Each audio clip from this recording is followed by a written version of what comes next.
Hi, everyone. Hello. Welcome to A Podcast Will Save This Relationship. I'm Sarah, she, her. I'm Josh, he, him. And on today's podcast, we did a fanfiction reading. Yeah. It wasn't technically a fanfiction. It was more of like someone's, like a book. Yeah, like a lore book that someone made for Resident Evil, I believe. Yeah, so, someone sent in their husband's fan retelling of Resident Evil lore. Yes. And we read the setting description. And then the foreword as well. And it was really nice. We had a good, nice. It was a good, conversation about like create. This one was very much, we talk about creative This is a very stuff. creative podcast. And I really enjoyed this one. This was a fun one. Yeah.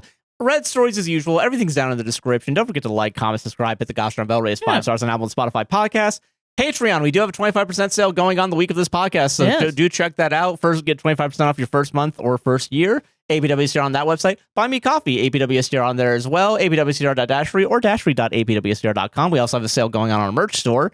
And mutual aid links are down in the description. Timestamps are down below. Enjoy the rest of the episode, and we'll see you there. Follow the gaming channel. And follow APWSTR Gaming. Yeah. It's a fun time. Please. Fun. Please. We got episodes going up Monday, Wednesday, Friday. Hell yeah. So if you're like, I want more. If you want more content, APWSTR Gaming. Please check it out. It's a lot of fun. Hour-long episodes, Monday, Wednesday, 30-minute City Skylines episode. Friday. Yeah, so please. Fun. It's a lot of fun. Yeah.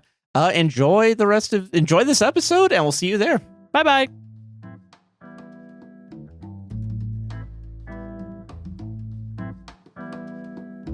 Yes, hi. Hello. This is a serious show now. This is serious. Serious. We gotta put the serious Where stuff. did this come from? Like doing the fingertip to fingertip. Where did touching tips come from? Where did ET, obviously. Oh, okay, yeah, never mind. Okay. I don't know. You know, why do we do like 90% of our hand emotions? I feel like this was like, I learned this from like a cartoon of an evil man. Yeah, you know what? Where it's like the but then where did that come from? I guess it does inherently kind of feel. It feels wrong, right? Like it feels like I'm gonna. It feels grab. good to me because I'm fucking evil. Knew it. I just like a weird stim kind of. Yeah, I feel that. You know? I think that's fair. I think it's a fair stim to have, where it's just like you're feels good. Yeah, it does feel good. Feels good. I remember being a kid and being in the backseat of a car and not having a Game Boy Color yet. Yeah. So being bored out of my fucking gourd, just watching, out the window and shit. Yeah. And I had made up a game where I would like basically thumb wrestling yourself. Thumb wrestling myself, and I had done something, and then I had said like I had pretended like I had lost my own game, and I just sat in the back and I went, "Fuck." Just a 3-year-old Sarah, fucking. And my mom was like, "What did you just fucking say?" Because I think I had watched my brothers play GTA, and they said "fuck," so therefore on the screen. No, you actually watched Jay and Silent Bob Strike Back, and you saw Jay's first word was "fuck," and and from there on out, degenerate. Yeah, my first word was at 3 years old, Josh. Why do kids have their first year word? Way earlier than that. I don't know. I don't fucking know. I forgot my niece does speak, and she's under 2. I forgot. Called me stupid. No, I'm not trying to. Okay, that's bad faith. That's fucked up. Now I can turn this around, you biphobic piece of shit.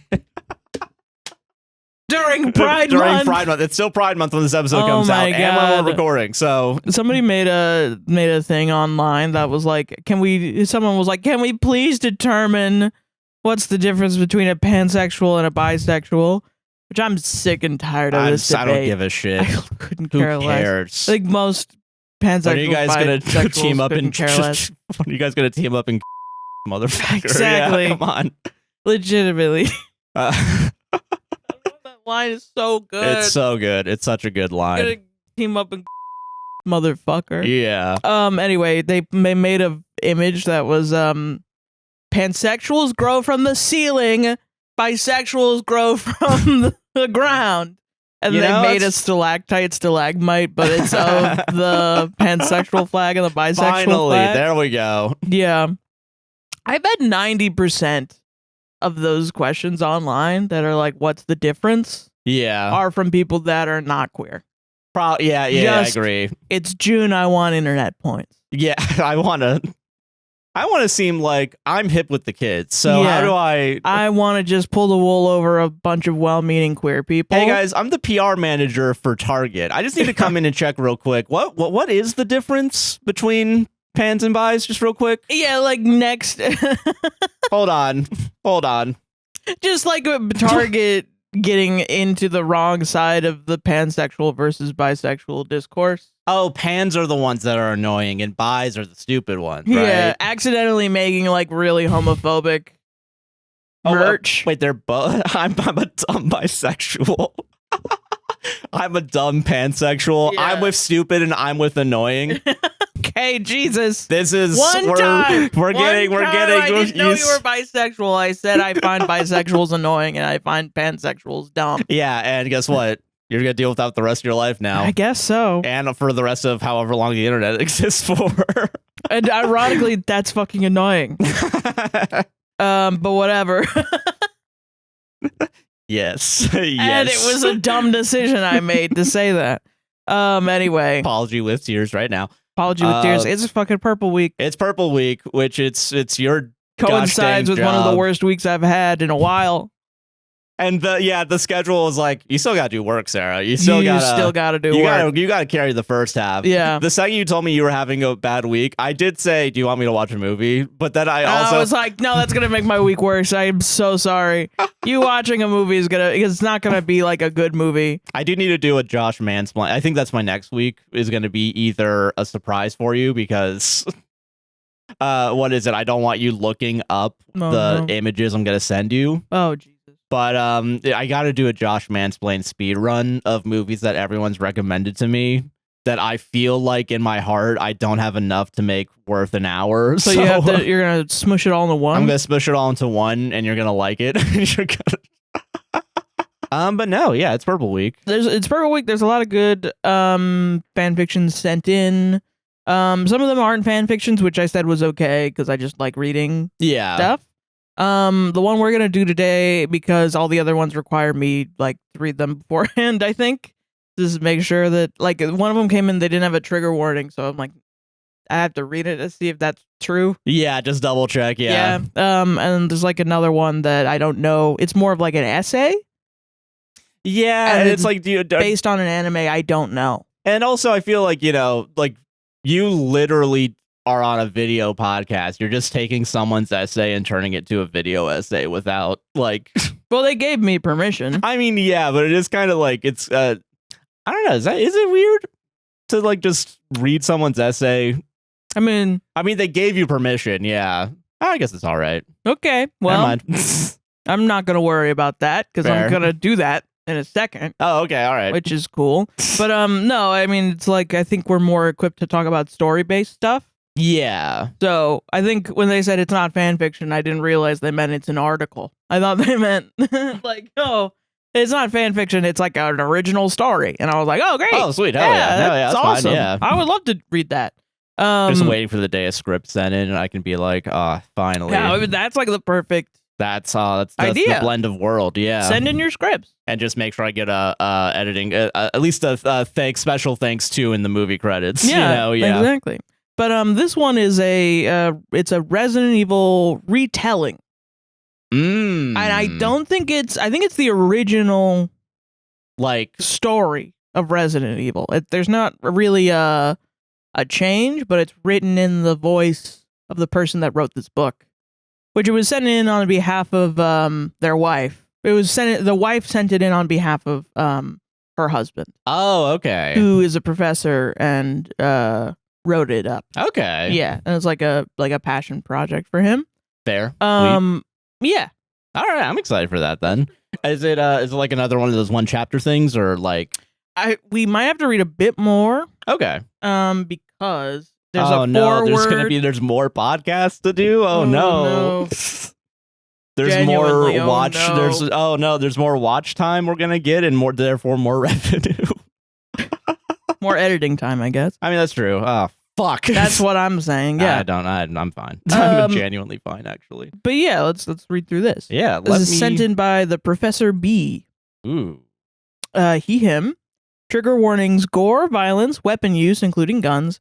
It's a Resident Evil fanfic, so zombies. It's listed on Archive of Our Own, which the link will be down in the description down below if you want to read along with us or if you want to read more. Yeah.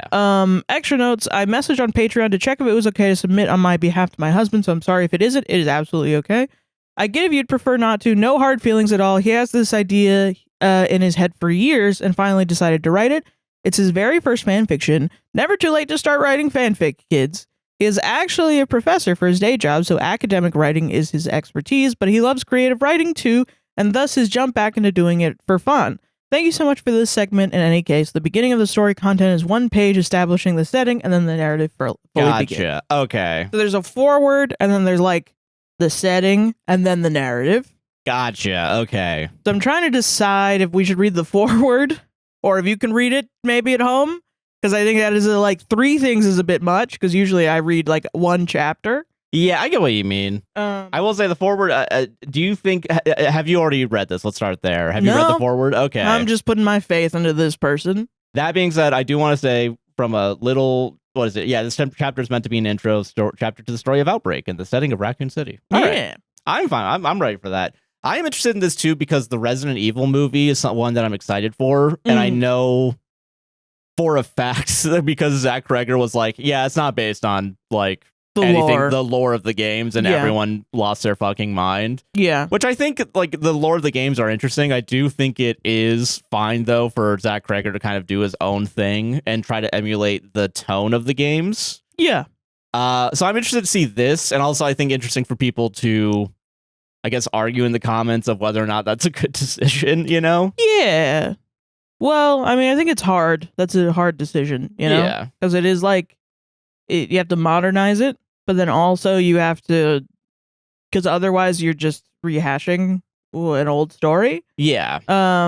Which I assume this is also like, I assume there's less modernization in this. I'm not expecting that. No, yeah. I mean, that's a whole different project where it's like, thing. Yeah. But that's like, you know, visually people have a lot more expectations, and then also like require a lot of research, which I guess you can do if you're making a Hollywood film, but it's also like, I mean, I don't know.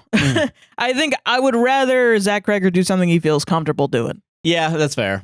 Because it's just going to be I would rather a good movie rather than the perfect Resident Evil movie. But I'm also not like a hardcore Resident Evil fan. So, but if you are, then maybe it still means that the perfect Resident Evil movie can be made. So that's good. I feel that. Anyway, this is Resident Evil Outbreak, a fan novel. Chapter 2, Raccoon City, 1998. And a quick summary, this chapter is meant to be an intro chapter to the story of Outbreak and the setting of Raccoon City. Tucked away into the Arklay mountain range sits Raccoon City, founded as a small trading post on the circular river for merchants and tradesmen to sell their wares across the American Great Lakes. Raccoon City experienced a boom period in the 1950s when the pharmaceutical company Umbrella Incorporated founded a research and development division as well as a manufacturing warehouse in the city. With the business and revenue from the Fortune 500 company, Raccoon City's population exploded from a modest city of 40,000 people to a bustling metropolis of 250,000 plus. With its collection of nuanced architects, their whimsical design philosophies, and the mercantile acumen from entities like the Kite Bros Railway Company, the city became a charming destination for anyone traveling through the venerable Appalachian Mountains to come and experience urban living with aesthetic charm and quaint surrounding countryside. That's really good. I really do think that's a good, like, history, yeah. I can hear the academic timbre in your words. But I mean, it is, like, makes sense when you're describing a place, like... And also, I feel like with a science-y kind of based Resident Evil, where it's a pharmaceutical company, you know? I love the like a business take of it. I like that. Yeah, you know, especially since like in the games, I feel like, I mean, I guess it's left up to interpretation. And that's what makes it scary, you know? Yeah. It's like, why is all this shit happening? Yeah. But I think if you're like, I don't know if it happens in this, but like, I assume if you're going to have like, here's why this company's evil or whatever, you know? For me, with Resident Evil, the less grounded parts of it are the least interesting. You know what I mean? Like when it starts being like, and then they did a bunch of bullshit with all there's clones or something. Yeah. Which I'm not saying there's clones. I don't remember if there's clones. I'm pretty sure there are, but I don't remember. I don't know. Clone sounds like something that the movies would have had. I'm gonna be honest. It's like after a while, I'm like, oh, okay, it's clones. Like, you know, like I get the trope stuck in my head. Yeah. And then I'm like, oh. So if you ground it more, I feel like I'm more interested. Yeah, I agree with that. Like, what was it? Resident Evil was the one where you're in the Louisiana and it's like, welcome to the family, son. Oh, yeah. The one before Village, right? Yeah. So 6. That one I really liked. Yeah, where it's just like a family drama almost. Yeah, it's just like a family of like a bunch of bullshit happened to this family. And that's what I like. Yeah. And it's tragic, I feel like, a little bit, because like a fucking tanker just crashed into their house and now they're like this, you know? I think it's such an interesting story to have. But then, like, I love Lady Dimitrescu, don't get me wrong. Yeah. I think that was also quite interesting and I like the aesthetic of that, but I'm also like the folklore of it, I was like, that's the cool part to me. Yeah. And then everything else was like, hey, there's one's a puppet. No, yeah. Like, all right. Yeah, and I the most recent one too, I feel like I enjoyed watching at the very least. I did enjoy that it was both types of games that they like, the action horror and then just the sneaking horror. And they did that very well, I think. Yes, yeah. Yeah. So I fucked with that, yeah. Anyway, I like this so far. Yeah, so far so good. However, in the late 1990s, Raccoon City was plagued by strange happenings. Reports of odd creatures wandering through the surrounding Arklay Mountains sparked rumors of terrible beasts and cryptic creatures of old mountain myth. Sightings of decrepit dogs and strange bipedal reptilian creatures spurred the active imagination of the local community and surrounding area, with the long-abandoned Spencer estate often sitting at the heart of these tall tales. However, these stories, often dismissed as monster stories from even older denizens, took a turn for the serious when people started to disappear. Some individuals who went venturing into the forest did not return, and others who were first reported missing were often found with little remains left to bury. The first person to disappear was a young girl by the name of Carly Blair. Only 9 years old, Carly was the type of girl who always loved playing in the woods. Many such cases. Little girls playing in the woods. And then cut to missing persons. Yeah, I feel that. Yeah.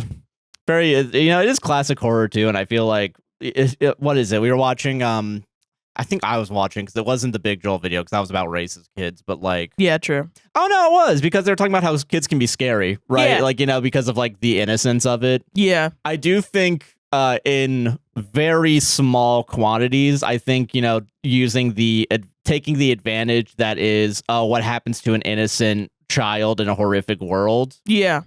In very small quantities, because at some point it's like, why do you like killing children? Yeah, it can be overdone for sure. Yeah, it's like even at least the kids grow up, I think. Well, I think it also ties into the folklore. A lot of the folklore is like, the big bad wolf is gonna get you. Like, don't talk to strangers. Or, we have to put something out in front of our, like, I think we had it was a Anthropium. Like, there was story. It was either like an artifact or a story that was talking about, like, at the beginning of the month, they would leave something out for a monster or else their house would get attacked. Right. I don't know if that's a real thing, if that's from Anthropium, if that's from, like, some sort of video game. I don't know. Yeah. Everything blurs at some point. You know? I mean, art imitates life as well. Yeah. But I think, it does make sense that there is like also like a protect the children, but like parentheses literally, as opposed to like. Well, just like, intriguing ways to teach kids not to do things, because I think if you do go, there's a good likelihood if you go into the forest, like, an animal's gonna get you. Forcing your kid to play Resident Evil to be like, and that's why you never leave the house. Don't trust zombies, son. Don't trust zombies. They will get you. They will get you. One spring afternoon, Carly informed her parents that she was going to play in her fort that faced the Arklay forest, and after that, she was never seen again. The only evidence that was found in the manhunt was a torn and bloody piece of her jumper found in a clearing 50 yards from the house. Soon following Carly Blair's disappearance were 3 other cases. 11-year-old Carl Beatty was Beatty, right? Beatty was last seen leaving the local grade school to walk home and was never seen again.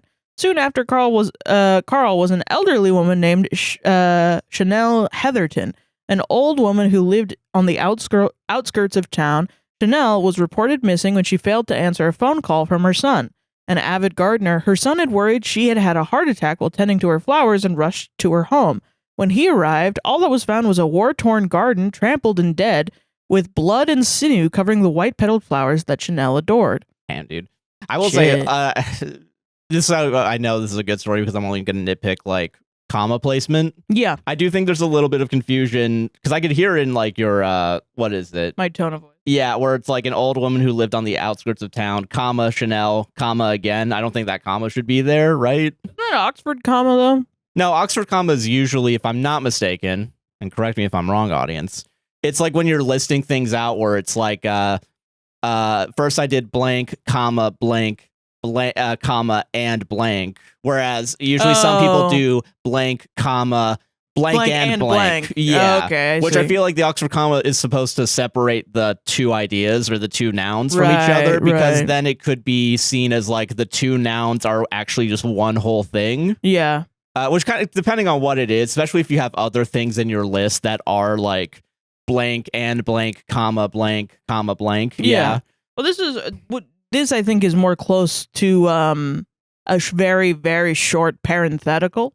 You know what I mean? Where I mean, like I know in script writing, parentheticals are the brackets, right? Yeah. But parentheticals, from what I was taught in high school, was that it's like blah blah blah blah blah, comma, who did this and this and this, comma, and then blah blah blah blah blah. Yeah. Well, that's my thing then, right? But then it's Chanel. I just didn't read it right, I think. No, but here's my thing though. It's like, because in the previous sentence, soon after Carl was soon after that probably comma shouldn't be there. Oh, right. Soon after Carl, comma, probably. Soon after Carl. No, not even no comma at all. Okay. So soon after Carl was an elderly woman named Chanel Heatherton. Because Chanel's already established, we don't need to separate Chanel from anyone else. You could do soon after was an elder, or soon after wasn't. No, yeah, you're right. Yeah, because then that wouldn't have a comma on it either. Yeah, you're right. Yeah, but that's the only thing that I could spot in that entire thing where, like, I could sense confusion kind of coming. It's not good. I mean, I just a misreading. Oh, okay, that's fair. An initial misreading from I haven't read this in the first place anyway. That is fair. Yeah. We are going into this blind. Yeah. But just a little grammar spot, little grammar corner with Josh. Josh will... I guess I'm like, there's a bit of a authority. I'm like, this is a professor. We're going to tell a professor to get your commas out of here. Listen. I'm just saying. Listen, I'm just saying. You're gonna tell a professor, get your commas out of here? No, not to get your comma out of there. I personally love commas, so I'm biased. Okay, but I'm just saying. I'm just thinking. You know, like, as someone who writes, also never writes anymore, but used to write. You have to write to be able to say that. When I used to write, especially if you're going back and re-editing and like you're taking things out, I can see very clearly instances where like there's probably more information or information put in a different place at some point. Yeah. And then so you backspaced everything besides the comma, maybe, you know? Also, if I just victimized you as a writer that doesn't write, don't worry, you're still a writer. Josh just isn't, because I want him to write more. That's what I'm trying to do. Cringe. It's not about you. You are still a writer. What do you mean I have a Letterboxd account that I haven't even touched? I'm just trying to get Josh to get back into his hobbies. So I make the music now. I make a music now. You make a music, that doesn't mean you know right. I write music. Checkmate, liberal. Shit, you got me. But yeah, that's just my little grammar corner, and I'm wrong. So, you know. I also like that I'm like kind of veering into like a reporter timbre. Yes. I like that because it meshes well with Resident Evil. Yeah. However, it was the disappearance of Stephanie Minervino that finally spurred the Raccoon City Police Department into action. While the others had gone missing with no evidence of their whereabouts, Minervino was an avid hiker who had set off to finish an offshoot of the Appalachian Trail that cut through the Arklay mountain range. Stephanie was reported missing by her two hiking companions when they noticed that she never caught up with them 2 days after they had planned to regroup. Unlike the others, Stephanie's remains were found. What was left of Stephanie was little more than a few torn limbs, bloody clothing, and some chewed remains of offal strewn across the underbrush, launching a full investigation by the Raccoon City Police Department and the Arklay County Sheriff's Office. I do think it's funny because I know you're using it off the games, but like the games being like, yeah, we saw blood on like this kid's shit, and we were like, same old. Probably just kid blood. Probably just a bunch of kid blood. Who gives a crap? Adult blood. Hold on. Well, Where's the actual? And I guess there's like more of it. Yeah. is the concept. It's probably, yeah, it's like, it's fuck. like, oh, that could actually be a body instead of just like a scrap of blood. That's fair. Okay, all right. You know, probably just like accidentally hit a branch. That's probably what happened to that kid. Probably just ran away from home, hit a branch. No, I'm sure they're looking. I'm gonna get a jelly donut and go on break. You're saying this like that's crazy, but there is no body, no crime. Yeah, that's true. So, yeah. Soon after the death of Stephanie Minervo, an entire family was killed in their homes again near the Arklay Forest. The Tam family was found slaughtered in their house by a family friend, children, mom, dad, and dog, all victims by a family friend. Children, mom, dad, and dog, all victims of an unknown assailant. That one I will agree. That one, the family friend should be there needs to be like a colon or a semicolon or a period or something. Children, mom, dad, and dog, and then there would be the semicolon or probably semicolon or colon. I'm not sure which one because I don't know how to fucking use them. Like list of things, colon, I think, and then all victims of an unknown assailant. Yeah. But yeah, you're right. You know what? This is the thing I think with writing in general.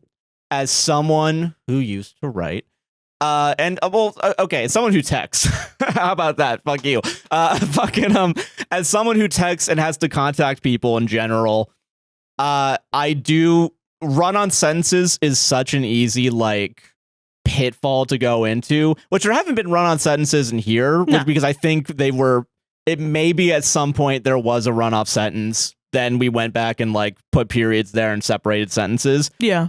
But like the thing that sucks about that though is like sometimes you'll miss like parts of it, you know what I mean? Yeah. Like what is it when I text my boss like, hey, here's all the stuff I did, and I realize, oh, I only wrote one sentence and I just dumped a bunch of information on him. How do I separate this to make it more like I think also factually, yeah, because this is a person that writes academically a lot, likely. Something that I learned in high school is that you, at a certain point of writing, you should not be afraid of a run-on sentence or a sentence fragment. That's fair. Because the once you're looking at it at a macro level, the rhythm, it breaks up the rhythm. That's more important. I agree with that. And that's more important than having complete correct grammar all the time. You can break the rules. I'm not saying you gotta follow if you know the rules. I'm assuming the professor knows the rules. Yeah. Yeah. That is fair. So it's like, I will say that one was jarring in a way that it was like that it seemed like it would be better in a different way if you did it in a different way. Yeah, or at least be more like conveying information in an understandable way. Yeah. However, unlike the case of Stephanie Minervo, the bodies of the Tam family remained mostly intact. But what was more disturbing was that the remains had bite marks consistent with human teeth. Well, whoever was doing the killing was certainly a human, and that human was consuming the flesh of their victims. After the discovery of Miss Minervo and the Tam family, it was announced by Police Chief Brian Irons. Also, the names, I'm not mad at the person that wrote this. I'm positive these are Resident Evil the series right now. Like, they're so crazy. Oh man, what is it? Fucking Brian Irons should be Brian Ironside. Yeah, we should just go fucking full Brian Irons. Police Chief Brian Irons. All right, the Police Chief Brian Irons that the Raccoon Police Department's Special Tactics and Rescue Services, popularly known as STARS, would be dispatched to the Arklay Mountains to investigate the disturbing murders. What was often remarked upon during that conference was the stark difference between the walrus-sized Irons with a pudgy face, gray mustache, and perpetual layer of glistening sweat, standing opposite of the two poised and professional STARS leaders, Captain Albert Wesker and Captain Enrico Marini, gave confidence to a Harrowed City that the situation would be solved and solved quickly. Yeah, I fuck with that. Yeah, it reminds me of the Norm Macdonald 12-minute joke where it's the... yeah. You know, that you always find a body in the exact same place in a shallow grave. Yeah. So I would just say, I want every shallow grave checked by the end of this week. Really funny. Sorry, but that's just a little reference, you know? Yeah. Okay. Starts with the brainchild of Mayor Michael Warren and Chief Irons and their quest to reform Raccoon City's police force. Envisioned as a combination of Special Weapons and Tactics Unit, SWAT, forensic investigators, and first responder rescue services, STARS was meant to be an all-in-one, best-of-the-best police unit.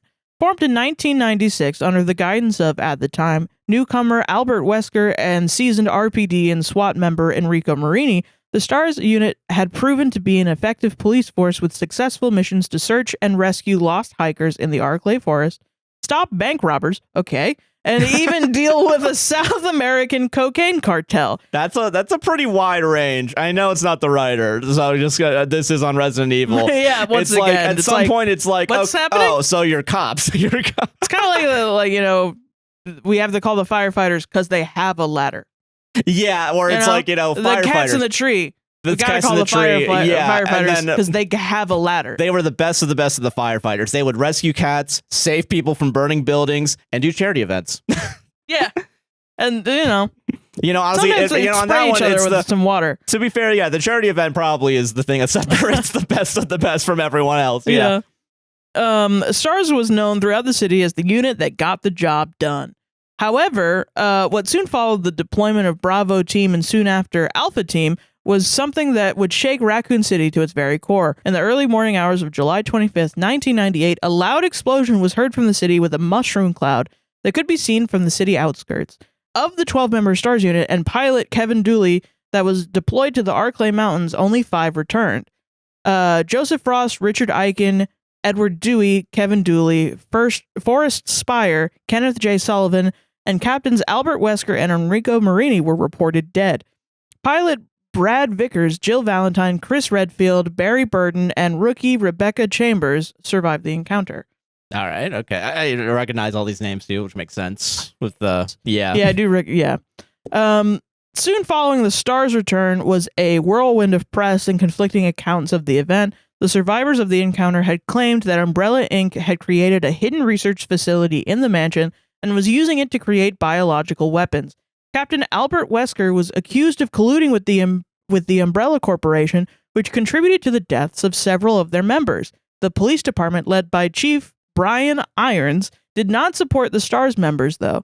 Dismissing their claims as false narratives, Chief Irons and the RPD accused the survivors of drug abuse and negligence, which led to the death of their teammates. Yeah, a bunch of hippy-dippy bullshit, smoking weed on the helicopter, just fucking...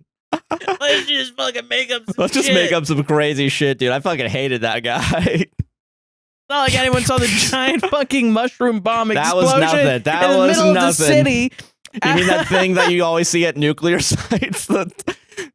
Nothing to see here. Move along, folks. Nuclear sites that are in the middle of a city. Yeah. Of a 250,000 plus population city. Yeah. After the events, the survivors of the Spencer Estate incident were placed on suspension without pay. I would be pissed until a criminal inquiry could determine their innocence. That's how we know it's fictional, is that they didn't get paid.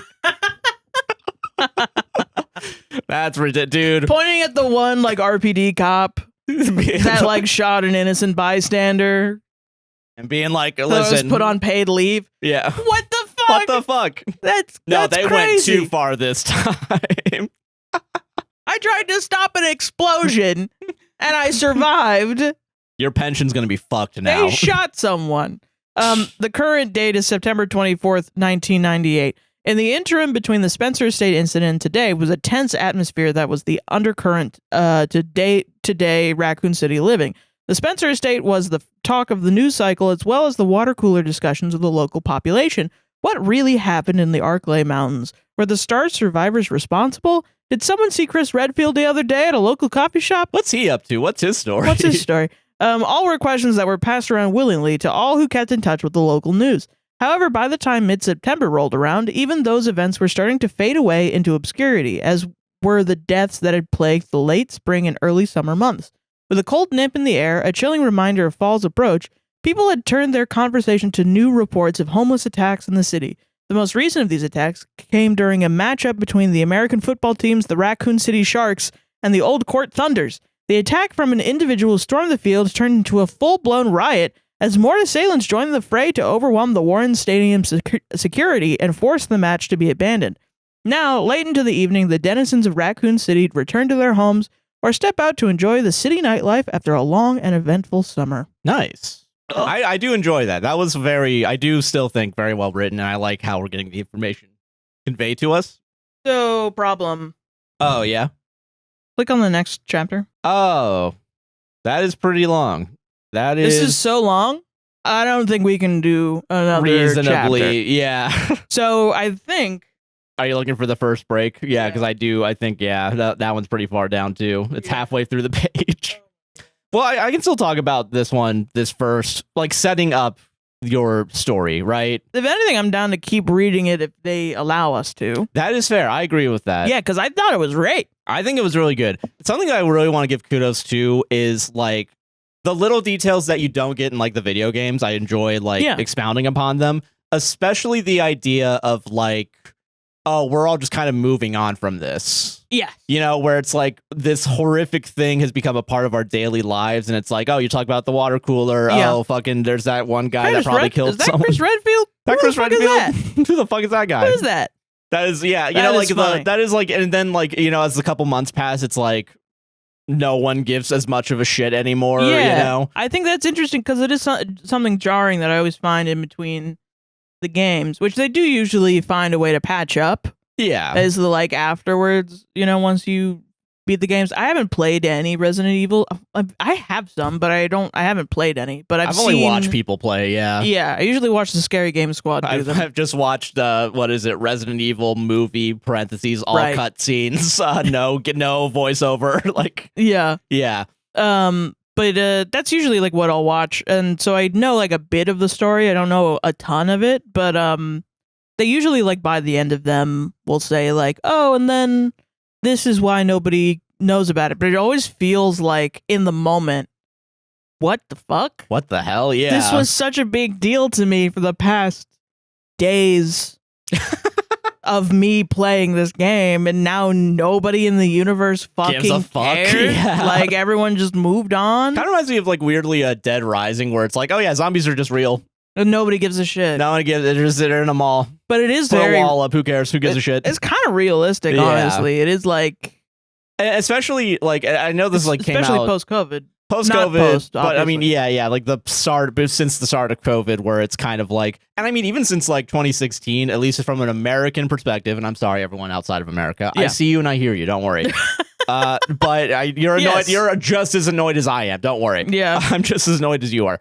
But like, where what is it? It's the Steve Bannon. You do three things in a day. Media only covers one, and then you just fucking demolish so I think like even in this where it's like not necessarily there's a new news story every day that's on the level of, hey, zombies are real. Fucking hey, kids are getting taken in the forest. Who gives a shit? Yeah, just one of those things where it's like as time goes on, it's like I still gotta go to work.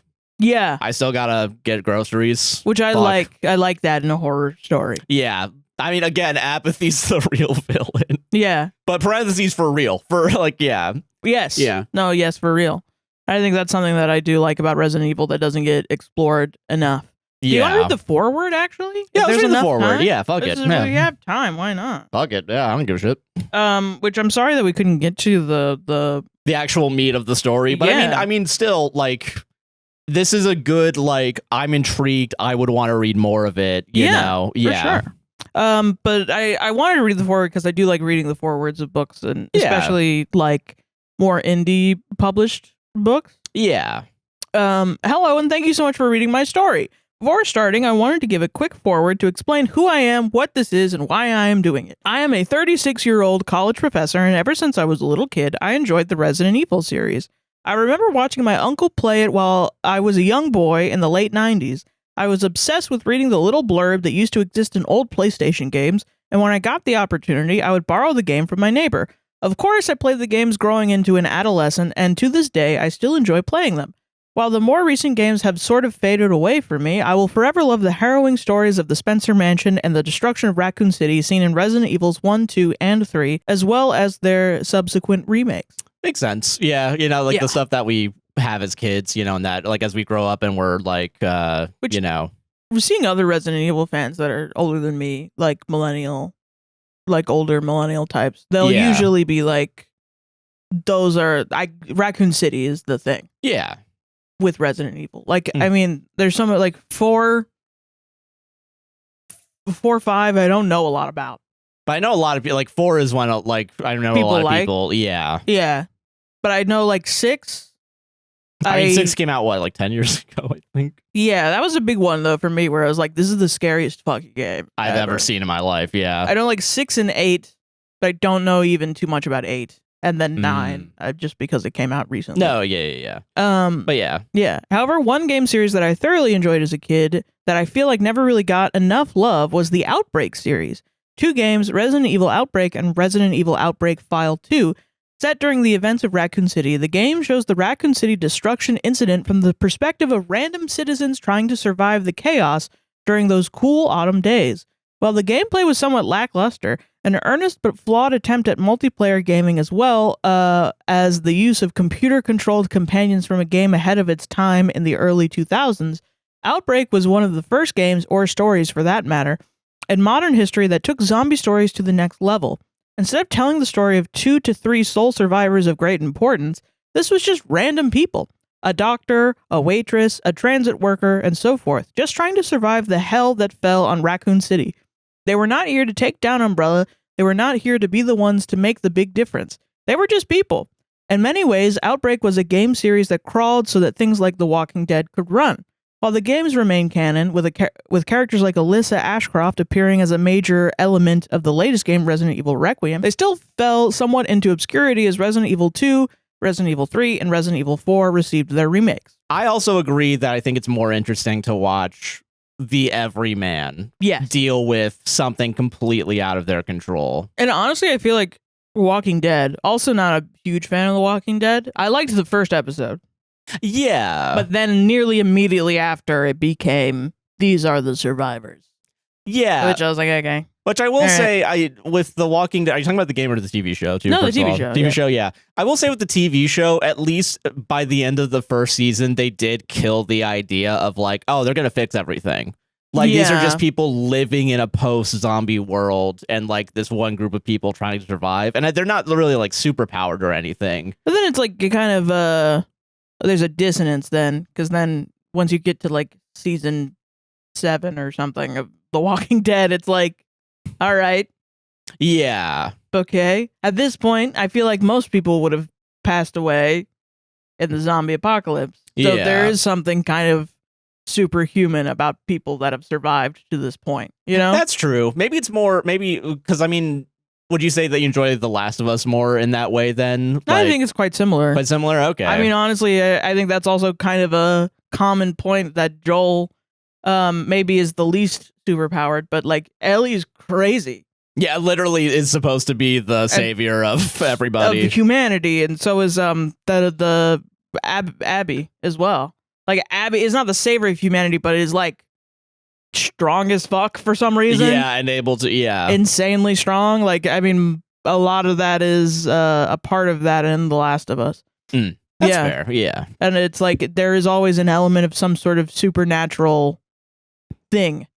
Which I have critiques of in both of those. Oh, that's fair, you know? Yeah. But honestly, like a post-apocalyptic zombie outbreak kind of narrative that does supernatural well.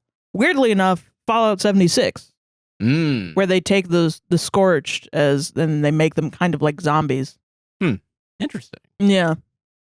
Huh. Like flame-burned zombies, but then also because of Fallout with its cryptid narrative as well, it has like a well-established cryptid narrative.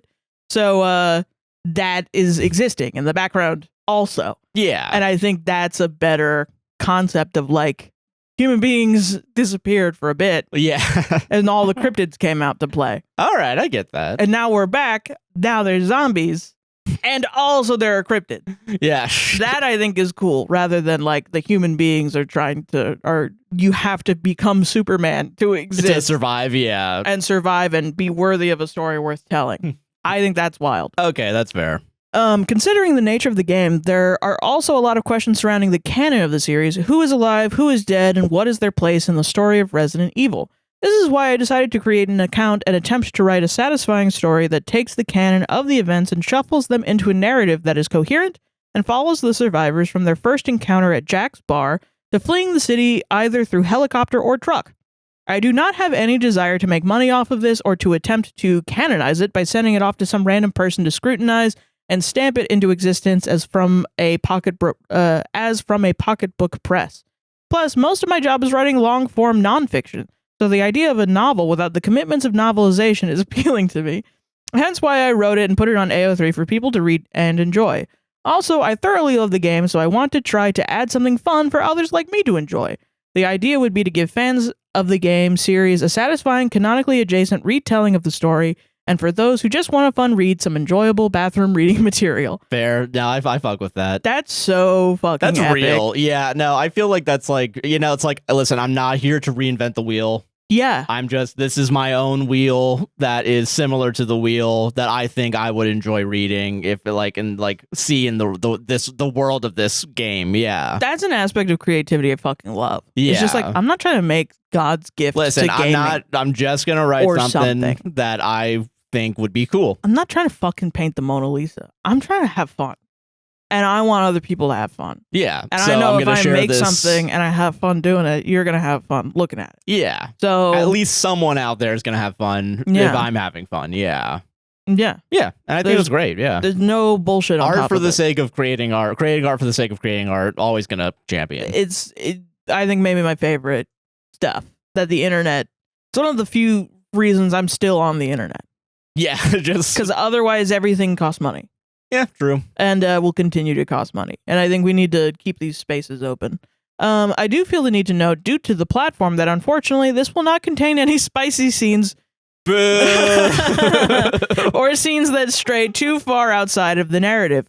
I'm not exactly the best when it comes to quote-unquote romance or quote-unquote spiciness anyway. No, unironically though, fair. I get it. I understand, yeah. So I would prefer not to force it into a story that did not really have one, except for a few suggestive lines of dialogue. Yeah, I get that. Second, which is for fans of the game series, while I am remaining faithful to the game, I will note that I do plan on taking some liberties with the story and canon to create a coherent narrative. In terms of the canon, this will be felt the most by people who are familiar with the actual timeline of events during the Raccoon City destruction incident. I tried to stick to the canon as best as I could, but there will certainly be some points where it will stray a little from the timeline. Also, I will play a little with the location as well. While it is widely regarded that the closest real-world equivalent to Raccoon City is Springfield, Missouri, I am choosing to set the events in the Appalachian Mountains. Since I was born and raised in the two Virginias, the location is more comfortable for me, and with the ambiguity of where Raccoon City actively is, I will take advantage of this ambiguity. Yeah, that's fair. I think writing what you know, too, makes sense. Yeah. Like, I mean, I didn't know that it wasn't actually taking place in Appalachian. I had a thought. I was like, really? It's there? That's cool. And now learning, I'm like, yeah. I wish it was in the Appalachian Mountains. No, I think that it makes sense, too, if you're using, like, the lore of, like, and again, like, you're using, like, cryptids, for example, like the having, folklore of it. Yeah. I think that's fucking cool. You're writing shit. what you know. It's, like, kind of like how in Stardew Valley, I'm sorry, I'm cutting you off right now. No, you're fine. But, like, in Stardew Valley, like, Eric Barone just made, like, the Pacific Northwest because that's where he grew up. And, like, yeah, you know, I understand that. Sense. Yeah. I am keeping in the narrative that if a character is meant to be a focus of the story, they are kept in it. So characters like Alyssa Ashcroft will appear in the scenario flashback, George Hamilton in Decisions, Jim Chapman in Underbelly, and Cindy Lennox in Wild Things, just to provide a few examples. However, I am nixing the character pairings from the first game, which I assessed as the limitations of the game, since the second game allowed you to choose your party. Finally, there are some characters like Regan, maybe Regan?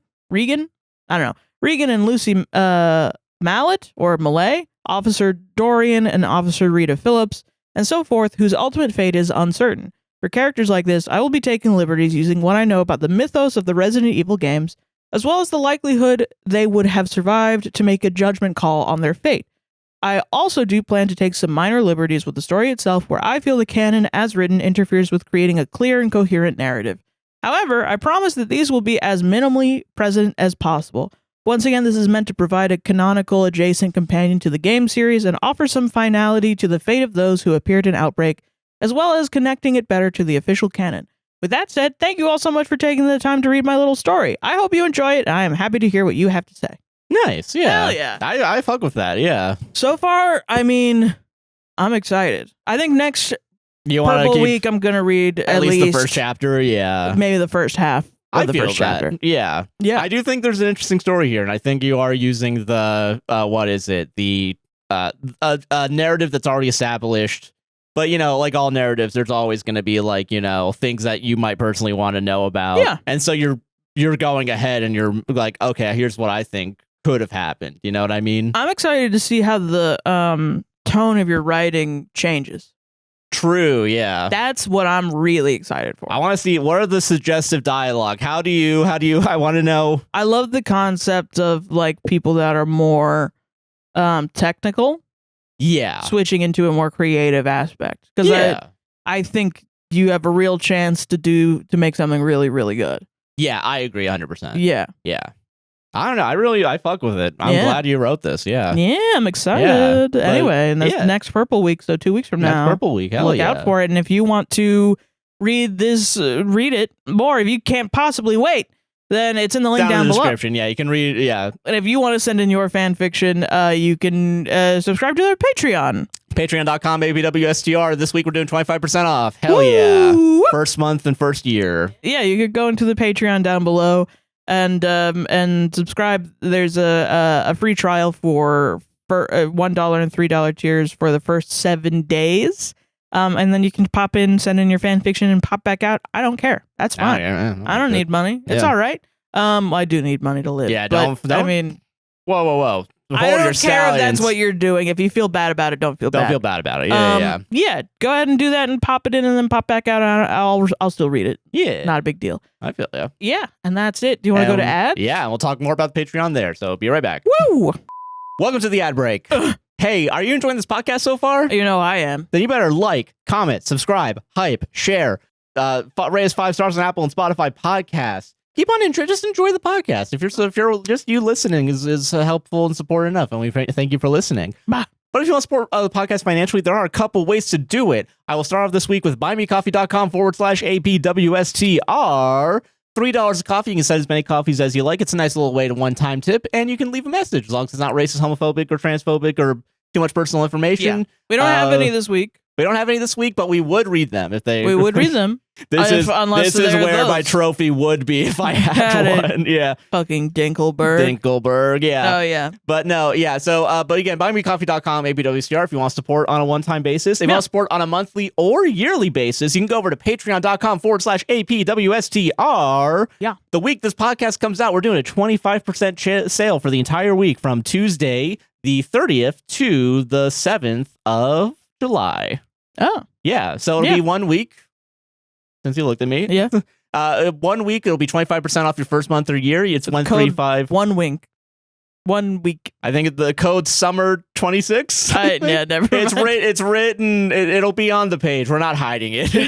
You can see it. Use summer 26. Yeah, summer 26 is what I believe it is. So please go check that out. We have $1, $3, $5, and $10 tiers. As we said earlier, $1 and $3, you do get a free week trial if you join.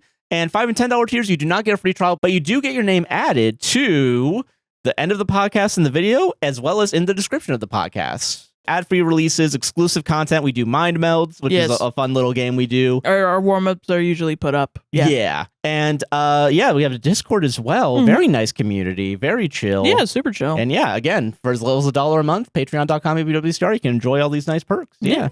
But we also have merch that's also on sale this week. Yes. I believe around 20% off. Maybe. Potentially. It's a percentage off. It's a percentage off. And it's summer 26 as well, yeah, right? I think it's just there. It's just you just go there and it's already on sale. So right, cool. Yeah, you don't got to do shit, dude. You ain't got to do this. All right. Anyway. No, yeah, but it is dashfree.apwstr or apwstr.dashfree.com. Don't remember right now. One of those websites is down in the description. Shirts, tote bags, fucking posters, pillows, so many cool things. I think cups. Too. Yeah. Stickers, pins, others.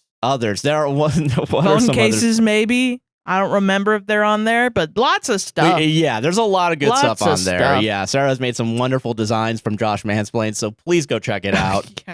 They're so good. I love them. Yeah, my friend Helen made some for us as well. Those are really good.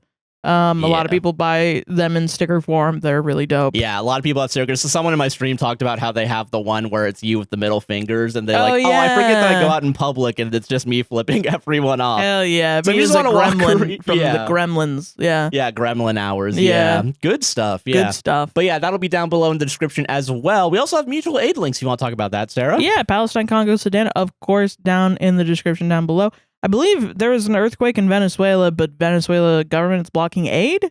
I think I learned about that through Instagram, so I'm gonna see if I can find any links to put in there because I learned about it and I was like, "That's ass." Yeah. But yeah, that also anti-ice links, of course, red cards, which I talk about every week. They're cards that you can print out at home that translate from English into various languages. Your rights when you're dealing with ICE. So when they come to the door, ask them to if they have a warrant, and if they do have a warrant, to slide it under the door instead of opening the door up, because they can take that as like free entry into their house, which is bullshit. Yeah. And make sure that you know what a warrant looks like in your state, because ICE will just kind of give over whatever ICE paperwork. It looks official, quote unquote, yeah, but and it's not. Don't be tricked. It has to be signed by a judge, and you can tell them to fuck off until they come back with a warrant signed by a judge. Yeah. And usually that is a better case of how to deter ICE agents from making these unconstitutional arrests. Yeah. So yeah, and everyone has rights in the United States, regardless of your citizenship status, because you are a human being. And yeah, inalienable rights of every human being, not just a citizen of the United States. Yeah. So those are great. You can print them out for loved ones that are immigrants, or might have run-ins with ICE, regardless, because we know that they'll arrest anyone, and give them out to people where English maybe isn't their first language. And it's not just Spanish as well; it's various other languages. Yeah, that, and then some amnesty links about detention, concentration camps, essentially detention camps. Yes, yeah, and also there's GoFundMe's for people in Palestine as well. Yes, that someone added me during a stream, like on TikTok, to add it in. I believe it's in there now, so please consider checking it out. Yeah. But I believe that's everything. I believe so. Oh, APWSDR Gaming, go there. Please do. We have so many fun gaming moments. Yeah. It's really good. We're still doing our Tamagotchi life. Still got City Skylines. Yeah. We did Shadows of Doubt as well. Coming out soon. That is coming out this week. So after this comes out the next day, Wednesday, that's going to come out this Wednesday, which is nice. Yeah. Yeah. But yeah, that's pretty much everything. Enjoy the rest of the episode. Reddit segment coming up right now. Woo! Woo! It is Reddit time. It is Reddit time. Sarah, you got a story to tell? I do. What's your story? It's not D&D related. What? I couldn't find one. Were they? I'm assuming D&D Circle Jerk probably wasn't like hidden. It was not hidden. I don't remember what it was. It was either like ableism or something, or it was just like too rough. It was too rough around the edges for me. No, I get it. This week, I couldn't deal with it. Yeah. It just made me sad. So I have a writing circle jerk. Yay! Which, you know what that means? I get to expound opinions that maybe aren't real. It's about AI. Oh, it is. Oh, okay, gotcha. Yeah, so never mind. I get to. That's true. That's fair. All right. Readers left me for ChatGPT. Oh. Guys, my Patreon dried up. I don't understand why this is happening, but since one of my readers discovered that I used AI to help me write my dark mafia romance series, they all canceled their subs and are just prompting ChatGPT for it directly. It's almost like I contributed almost no value to my product or brand and essentially acted as a middleman between Jack, that's my hot Irish AI husband, and the reader. Now they're just going straight to the source instead. I'm not sure what to do. I've generated 12 more books since then, but the readers just take the original idea and generate their own version instead. Someone said if I actually wrote it, they'd subscribe again. But to be honest with you guys, I forgot how. I forgot. Damn. Every time I try to write my own prose, I just get this sort of brain freeze thing and blank out. Then I go right back to Jack again, and before long, I'm just letting him write the whole thing. They really should ban readers from using ChatGPT. It isn't fair. Well, to be fair, they're not readers anymore. They are writers. Yeah, now they're writing. You made a bunch of writers. Yeah, you're actually making... This is the creative process. Yeah. Okay. You inspired them. Just spin doctoring this like fucking... Yeah. Unjerk. Editing to add this because this post has been shared a lot and people keep showing up here not understanding that it's satire. This is a satirical post, meaning it isn't real. Writing Circle Jerk is a parody subreddit. Please install brain.exe. Thank you. It's for just keep that average in the Redditor, TikTok, average so they don't get Redditor harassed. fucking- No, that's fun. That's good. Yeah. You know, I read somewhere. I don't remember. Not read. Sorry. I watched it. Probably was a YouTube video or something where it was like talking about it. I think it was also a satirical idea where it's like, what if we just put in movie theaters like you get to choose your own adventure to like make the perfect story for you? Read a book. Yeah, read a book. Yeah, read a choose your own adventure book. Literally. Yeah, don't play do a video game. Yeah, play interactive fiction. That's a thing. That is true. Yeah. But that is, what is it? I mean, yeah, if we're not going to take this seriously. Yeah. Which it's not a serious post, but whatever. Yeah. I do think that is a fair point that I think people that are AI writers, quote unquote, are going to forget is like, wait a minute. They can go to these tools. Well. Yeah. Yeah. And I think that's also something that people don't realize, I think, is like the people that say that AI democratizes the creative process. I disagree. I mean, I disagree maybe 150%. Like, yeah, like everyone's like, oh no, it's like it was already a democracy. Yeah, like you're really already on the internet. Like, I mean, the internet. I mean, listen, I know we only go on the same 3 websites now, but like on those websites, you still get to at least choose. Yeah. For the most part, before we talk about algorithms, before we talk about bullshit, right? I mean, yeah. It's like, such a slap in the face of all the people that have accessibility aids that have been created so that you can make art.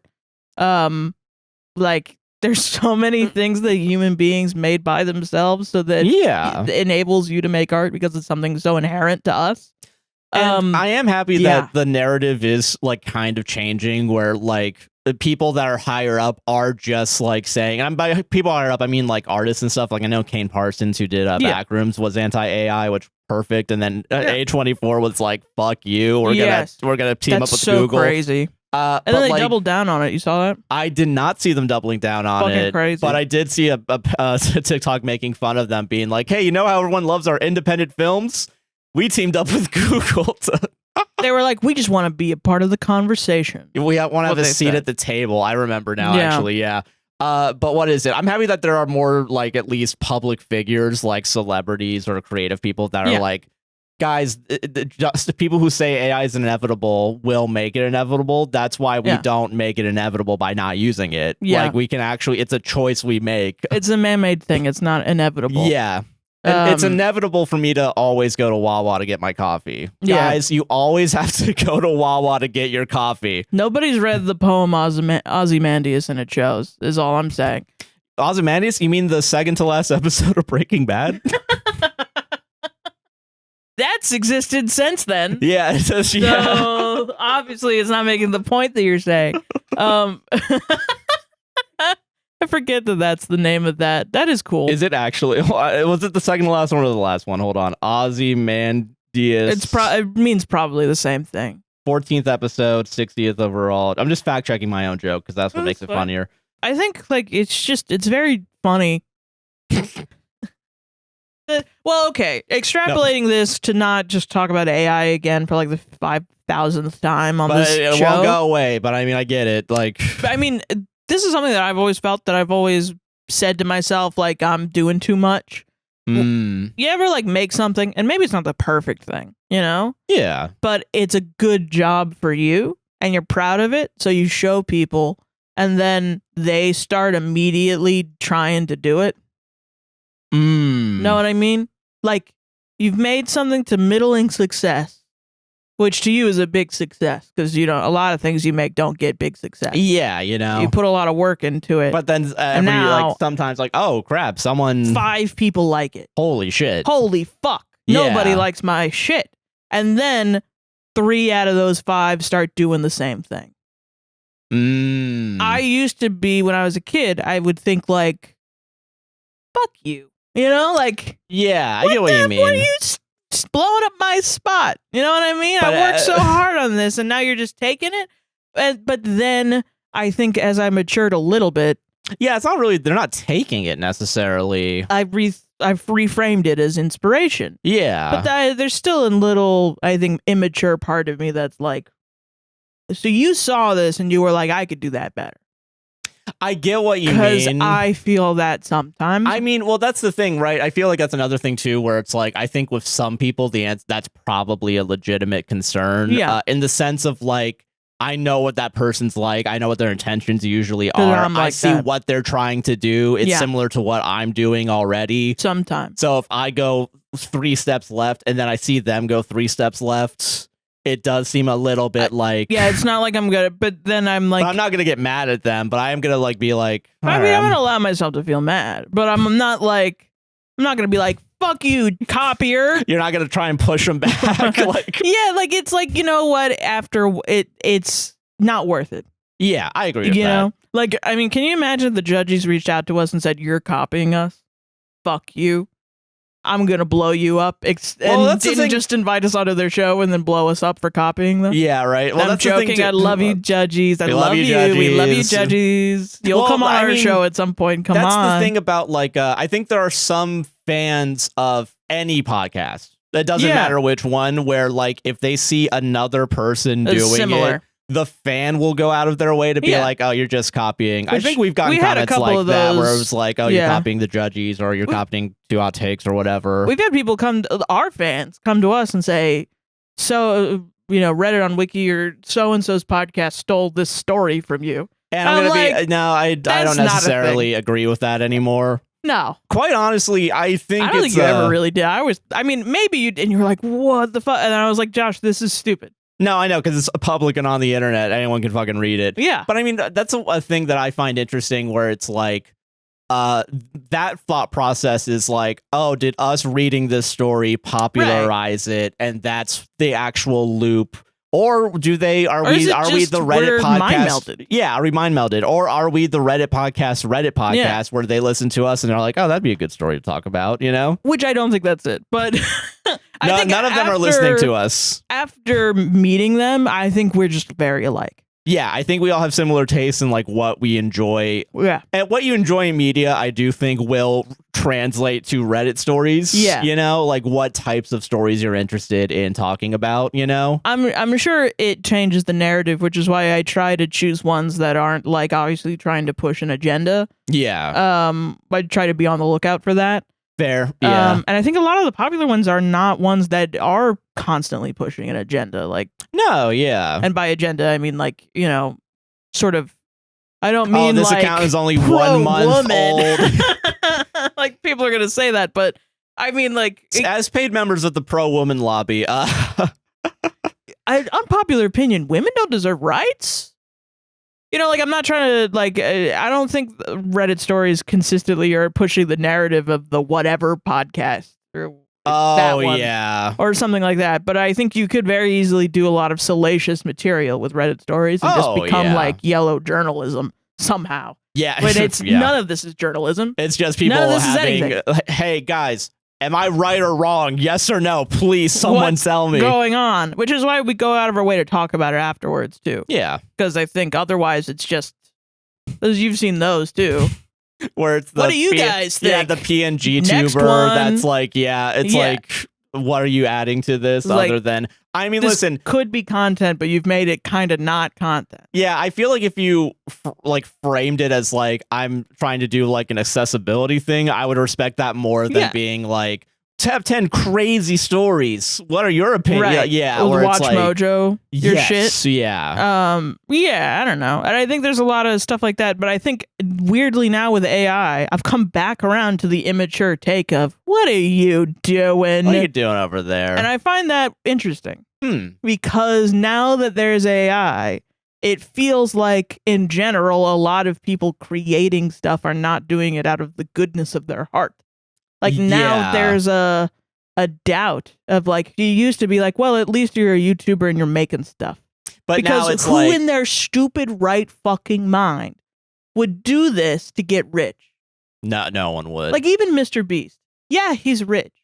But when he started doing YouTube. I mean, yeah, he was doing it for at least like 10 years before he really, I'm not before he like, but he's been there for a while, he's like longer than you would think. Yeah. And, you know, still, I think that's the interesting thing about Mr. Beast is you could see like he's like a corrupted YouTuber. Yes. And I think that's interesting. Yeah. You know? Whereas even like a Logan Paul was a Disney Channel guy. Yeah. And then made a YouTube channel and did all that stuff. Like he brought his audience over that. Yeah. That was a discussion with like Vine stars also making YouTube channels and like people coming in from other spaces.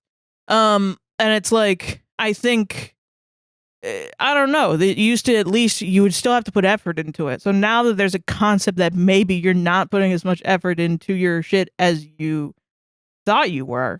Yeah. Now there's kind of a layer of suspicion. Well, and on that note too, like, and here's how I kind of feel like that way too, where it's like I'll watch like, you know, like sciencey videos every once in a while, and the way YouTube will recommend like newer channels, like for example, this is what happened to me like this happens to me every fucking time I'm on YouTube now. Yeah, I'm watching whatever video, and then there's 2 videos that like I know for sure YouTube's like, yeah, you'd probably watch these. I understand that. Here's a third one from a channel with only like 22 views. Take a little gamble. It's a little gamble, but then it's gamble. like Roll the dice. It's like a 1 hour long like science to go to sleep to, but then it's like an AI generated thumbnail, and then I'm willing to bet if I clicked on it, it would be AI generated content. Everything. And that's very clearly someone trying to be like, I just want to make money. Yes. Whereas at least earlier, like when people would do that on their own, because people would do that anyway. Like they were doing it before AI, but it wasn't incentivized. It wasn't incentivized. It's like you're just gambling and doing work, basically. Yeah. Like YouTube, at least, I guess the problem with the algorithms is with the algorithms, because they are pushing the AI bullshit, because the algorithms like people that upload like 17 times a day. Yes. And get consistent views. As and long make as they keep you on the platform. Yeah. Yeah. Like make really, really long videos without as much effort, you know? And so then it's like it's incentivized by the owners of that channel to put in literally zero effort. Just push into making the longest, sloppiest, like shallowest content possible. Yeah. And then at least it'll get, you know, it's stuff to put on in the background, you know? Yeah, and then it's, you know, you're kind of like, not lowest common denominator, but a little bit in the sense of like, which you're is trying to fucking crazy, because I feel like we used to be lowest common denominator stuff. Like we were making 4-hour-long podcasts that people were not sitting their ass down from start to end listening all the way through. Not everyone, at least. Yeah. You know, this is an NPR. We are off the cuff, you know? This isn't fucking we serial. Zig and zag, Yeah, we're zigging and zagging and don't know what's happening. But I will say, like, I don't know, it's wild to see that this is, you know, we were called lazy content, and now that this is definitely, we're like, well, why am I putting all this effort into this then? If I'm going to be called lazy content. I guess I was going to fuck my TikTok itself. Yeah, what the fuck? Oh, we're unoriginal. Thanks, TikTok. Yeah, TikTok's been calling us unoriginal lately. Again. Oh, well. But the AI is fine. But that's my point, right? Yeah. Is that now that shit's fine. But then, like, the stuff that is genuinely, like, hurting my body on a consistent basis and making me sedentary for a large part of my life is, yeah. Making me have sciatica, fucking bullshit. Hurting my ass. Hurting my goddamn ass. Is apparently lazy content. I need to like do a backflip or something. Dude, you got to be Benson Boone. Yeah. I have to do Benson Boone stuff. Benson Boone should be the only person. He does backflips and people call his music lazy. He's doing a backflip. It's not going to sound good. He's at least performing, man. You sound good while doing a backflip. Yeah. All right. I'm joking. Can you imagine in the booth? Out of nowhere. Yeah, when he's recording it, he's doing a backflip, and that's why it sounds so crazy. What if he has to like do backflips to hype himself up? That's why Moonbeam Ice Cream was so high pitched. He was flipping it off the back of as he was like breathing in ice cream. Taking off your blue jeans. Yeah, it's just consistently just gasping for air. Backflipping into a pool. Off a diving board. It's like the South Park, like Randy Marsh making himself Lord, but instead it's like taking the and then just making it like actual words somehow. Yeah, just flipping off a fucking diving board and spinning around like one of those Christmas toys that was the It was like the little fairy with the wings. Oh yeah, and then you would zip it, and then it would fly off into the sky and never be seen again. Yeah, fly off into your fucking your fan on the inside of your house or into your fireplace or whatever. Yes, I do remember that. Yeah. Damn, good times. Yeah. But yeah, no, fuck AI. Fuck AI. I just think that's interesting because I think as a creative person, that's something that's changed about your. It is another isolating event. Yeah, another isolating I don't know, backsliding from maturity. Like I got mature and now I'm immature again. God damn it. Because of AI. Because I now am suspicious of everyone else around me. Yeah. Intentions aren't true. Yeah. Yeah. I feel that. Anyway, solved it. Dude, every fucking article I write is a game of Among Us. Yeah, we did solve it. Thank God. I got an update. Wii U. I got an update. No. So it's not bad. No. Give me that new shit, Josh. I don't want to fucking hear it. I want that new shit. I don't want to fucking hear it. No, please, dear God, no. Okay. What is it? Update. Am I the asshole for bringing Tupperware to a restaurant? Oh. Yeah. Oh, now who was I swear to God, if they're like, fine, I'll never use Reddit again. You're a queen. Yeah. I remember you. I loved you. That was such a good concept. Yeah. Did they mention us? Please don't mention us. I don't believe so. Thank Christ. That's like my nightmare. I saw these two fucking assholes from Orlando. Pieces of shit. They don't understand we have to pay for water, and their privileged asses are just... I agreed with you. I was on your side. I love you. Okay. Yeah. Update. Am I the asshole for bringing Tupperware to a restaurant? Mm-hmm. Hey there. Hi. First, I want to thank you for all the responses to my original post. I really appreciate it. You're welcome. Of course. Yeah, you're welcome. We did respond. Yeah. For the update, the day after my original post, I reached out to my friend and asked if she has time the next few days. We met today for a nice long stroll in the park. The beginning was kind of awkward because we never had a fight before. Normally, it's also not a problem when life is busy and we don't write for a few days or even weeks, but today it somehow feels strange. I'm not a fan of beating around the bush, so I simply asked her, so in that burger place, what exactly triggered you? Honestly, it was like poking a water balloon. She apologized for everything and how afraid she was I might be still mad at her and apologized some more. Then she explained to me what her trigger was. What can I say? We all were kind of wrong. You guys, it's her aunt. She has an aunt who will always bring a few boxes for family gatherings, but instead of waiting until everyone is done and the food is back in the kitchen, which is fine, she sometimes fills the boxes before it goes to the table. Because my friend's grandma knows of this behavior, she started to cook even more, but the aunt just brought in more boxes as well. But that's not all. Said aunt would also bring boxes to restaurants, and if they order different meals so everyone can have a try from all the plates, she's like, no one wants that anymore, right? And packs while people are still eating. My friend is a slow eater, so often her aunt filled her boxes before she could try everything she wanted. I always wanted to use the word flabbergasted in a post. I think this is the right time. Okay. I was definitely flabbergasted. How impotent can a person be? I asked why no one is saying anything about it, but they are just too tired to deal with her outbreaks. It's easier to say nothing. I felt that. So yeah, she knew it was my food and everything, but it also triggered her real bad. I apologize as well for not warning her, but she said it was totally her fault. I said I will make sure the next time, but she was like, no, it's a nice way to work on it. Well, in the end, we had a really nice stroll, talked about different things, and everything is good. I'm really glad that we cleared that out, though. Thank you for reading this. Have a great day and a nice week. All right, well, that's nice. I mean, I think overall it's all right. Yeah, happy ending. Happy ending is good. We take those. Sorry for being suspicious in the middle of it. I was keeping up my suspicion for the to be like, but then she hit me or something like that. She fucking shot me 17 times and kicked my dog. Yeah. Sorry. I mean, okay. I mean, listen, I'm also a slow eater, and I really like to pick on stuff. Oh, yeah. So I get the frustration. Yeah. You remember the parent tax? Did you ever have the parent tax growing up when you go to a restaurant? No. Okay, well, what the fuck is that? Whenever you'd go to, you know, Sarah, whenever you'd go to a restaurant and your parents would like just take fries off of your plate after you've ordered. No. We're calling your parents right now. My dad, when we would go out to like an Outback or something, if I would get a burger with fries, He would just take a fry every once in a while. My grandma would just steal from me, but she would steal. No, yeah, that's fair. That's stealing. But at the restaurant, just slowly. And I will say, I think in my teenage years, I was finally being asked if that was okay. Okay. But, it was still like... boundaries, huh? Boundaries, wow. yeah. Huh. I think sometimes they would even like take a bite of the burger. Again, my dad. Fucking great.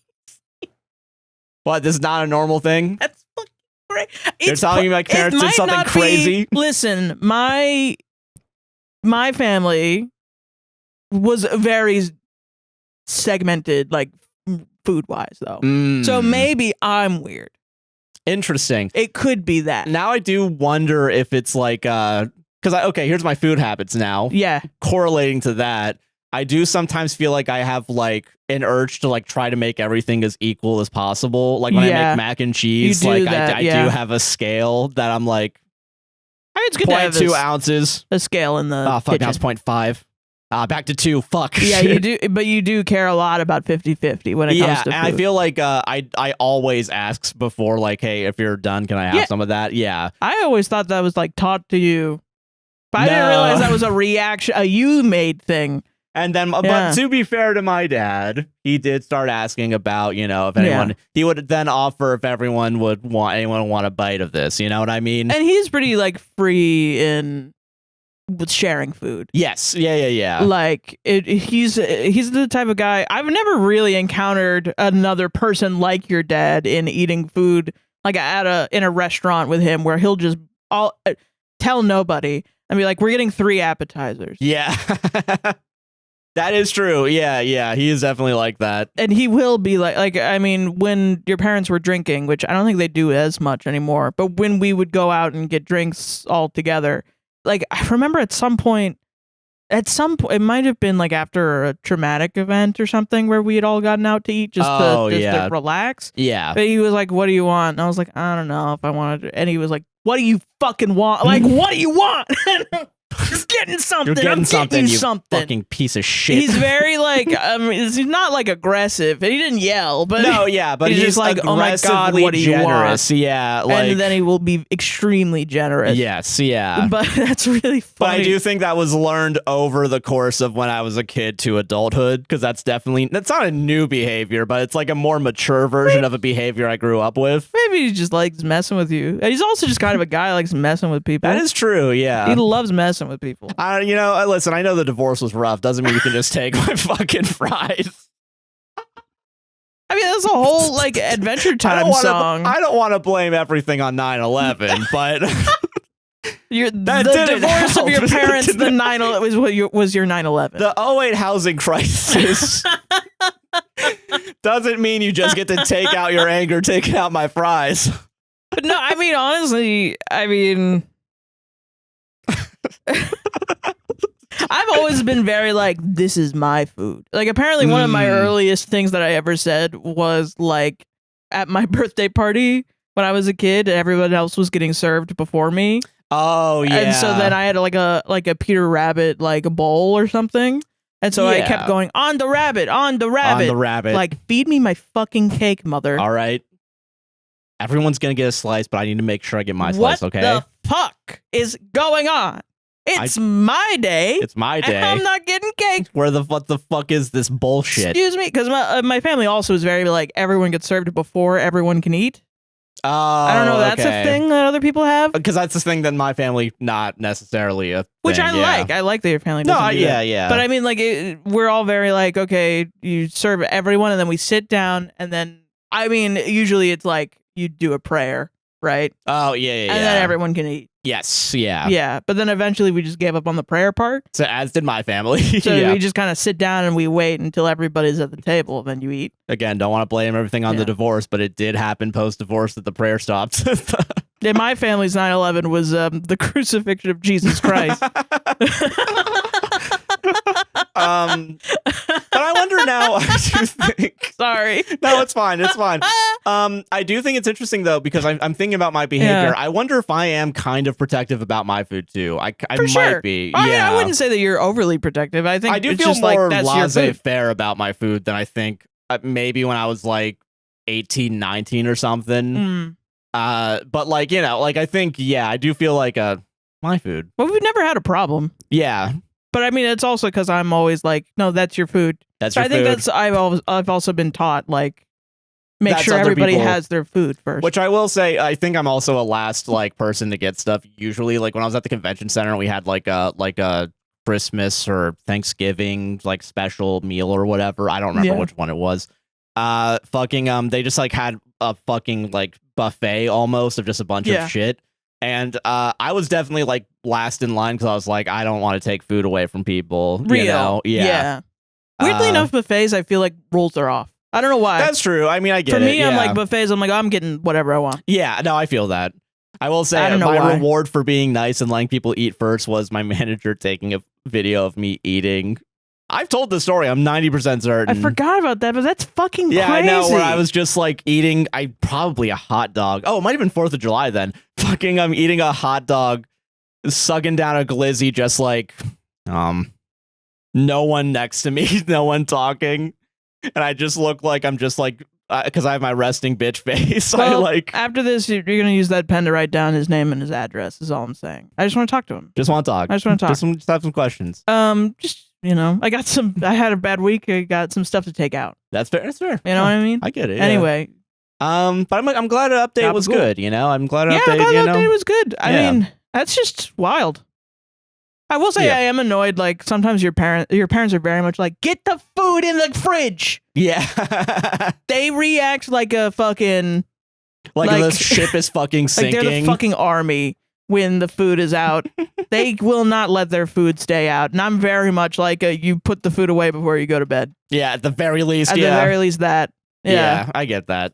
Like, I don't know why, but it's just like, I don't want to put away the fucking leftovers. I don't feel like fucking doing that. But there's no time for it to be out and to like snack. Oh, yeah, I get what you mean. Yeah. The most jarring for me is like if we're ever having a snack food or like Thanksgiving where I expect there to be food out. Yeah. Like, dude, taking out the charcuterie board, being like, all right, grab it now. I'm putting it back in. I'm putting it back in. That was crazy. Like, you know, she'll buy the like the like vegetables with the ranch, and then she'll leave it out, and then she'll be like, anyone else having some of this? And I'm like, maybe.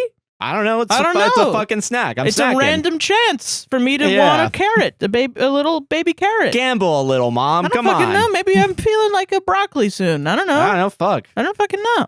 They're like, you know, Mom, do you believe in free will or not? Do you believe in free will or not? Because I have the free will to still choose some of these fucking things. Who knows? I'm peckish and I want to go to the fridge. But it's like, it's something that I'm like, that's their house. That's how they do it. Yeah, no, I get it. Yeah. Whereas also, like, honestly, if they were ever in a position where they came to our house for Thanksgiving and I would leave the food out, if it felt like, if they were like, we got to put this away. They would be side-eyeing you. They would so be like, I'll put this away for you. Yeah. I would be like, you know, I'll put it away. It's okay. Yeah, no, it's okay. Yeah. I would rather you feel comfortable. You know? Yeah. But that's interesting. Yeah. I didn't know, yeah. Is this person's aunt like food I feel like it's a food insecurity. Yeah. It does sound yeah. Which is kind of what we said. It's like growing up like poor or something, and maybe there's a food insecurity there. Yeah, but I also get like if your aunt is like before everyone's even done, I would get very annoyed with that. I would get at the very least annoyed. Yeah. But yeah, no, I'm glad that you can recognize that your friends are at least mature enough to be like, hey, this is what happened. I'm glad she apologized too. Yeah, you know, and I think they came to a agreement, not agreement, but like an understanding. That's good. And you know your friend more. You know, it is a good way in which friends can help each other become like evolve. Yeah, you know what I mean? You know, grow as people. Yeah. Evolve is not the right word, or even grow. It's like, I think it's fine if you exist as that person. Yeah. You know, and like have that trigger, and like even if you go through life and you have that and you just can't deal with it, I think that's also fine. Yeah. But like if that person wants to change that, that's nice. You have an understanding now. You know what I mean? Like that's very important with like triggers and things. Yeah. You need a safe space. It's good that they trust you to tell you about the trigger, you know? That's fucking awesome. Yeah. I don't know, good example. Good example. Good thing. Solved it. I'm not gonna look a good thing in the mouth. Yeah, that's fair. Unpopular opinion. I'm loving these. You know, I get it. Unpopular opinion and 10th dentist. great. Yeah. I'm in my 10th dentist unpopular opinion era. I fuck with it. Hey, listen. Yeah, in the Wikipedia, when our podcast gets to Wikipedia, it's going to be like 2026 to now. The unpopular opinion era. Yeah. All right. This one's a doozy. Music is one of the most overlooked distractions in modern life. All right, distractions. The fuck you mean distractions? Lately, I've been thinking about how much we are addicted to music in modern life.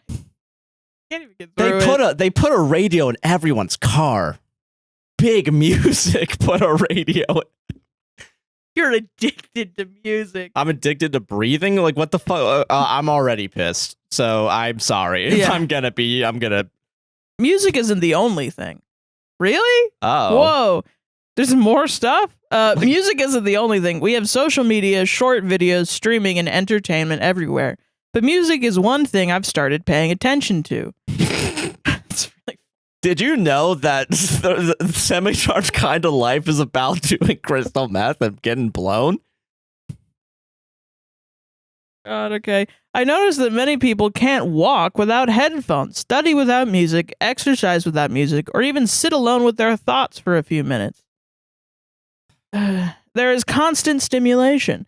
Personally, I feel more peaceful when there isn't music playing all the time. All right, good for you, man. Yeah, this is like, all right, great. Cool, man. I mean, it's an opinion. It's an opinion. And I know. It's unpopular. It's unpopular. For sure. Goddamn right. I pay more attention to my surroundings. I notice nature more. I think more deeply. I feel more grateful for simple things.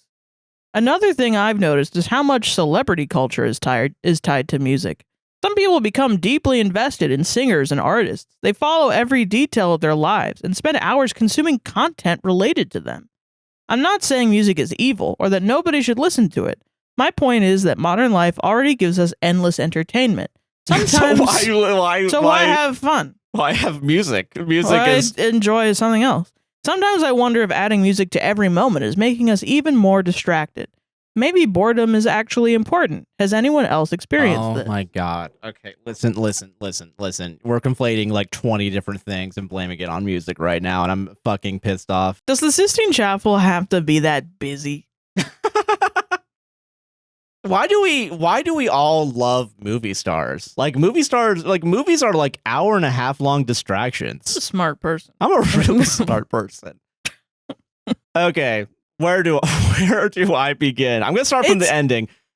Yeah. Let's start from the ending real quick. Okay, we really gotta give a point because people are already thinking like, because of the way this is written, like, wait a minute, they have a point. No, they don't. They don't. Okay, they don't have a point. Here's the issue I have with this. To start, I do think two things can be true at the same time. Yeah. I do think boredom is a good thing, especially if you want to be creative, because boredom is what drives you to like come up with ideas sometimes. You know what I mean?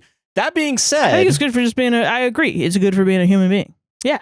That being said, music is the reason why we all listen to music, and I'm kind of surprised we didn't even go down to like list. Everyone has to listen to like a podcast while they right. Like we should just do audio in general. And I mean, we're podcasters, but like I would rather listen to music than listen to a podcast. I mean, same. Yeah. Don't get me wrong. When I go on, I will say when I go on my walks, I've been listening to more like talk stuff. But yeah, not gonna lie, I have been listening to like clips of like Hamish and Andy and stuff. That is true, and you've been watching Sam Cedar a bunch. Yeah. Which I mean, to be fair, yeah. All right. No, you're right. No, so I'm gonna loop audio in. Yeah. In general, is what this argument that would still be wrong should be. Okay, so my thing is, it's very passive and it's something that you can listen to while doing other stuff.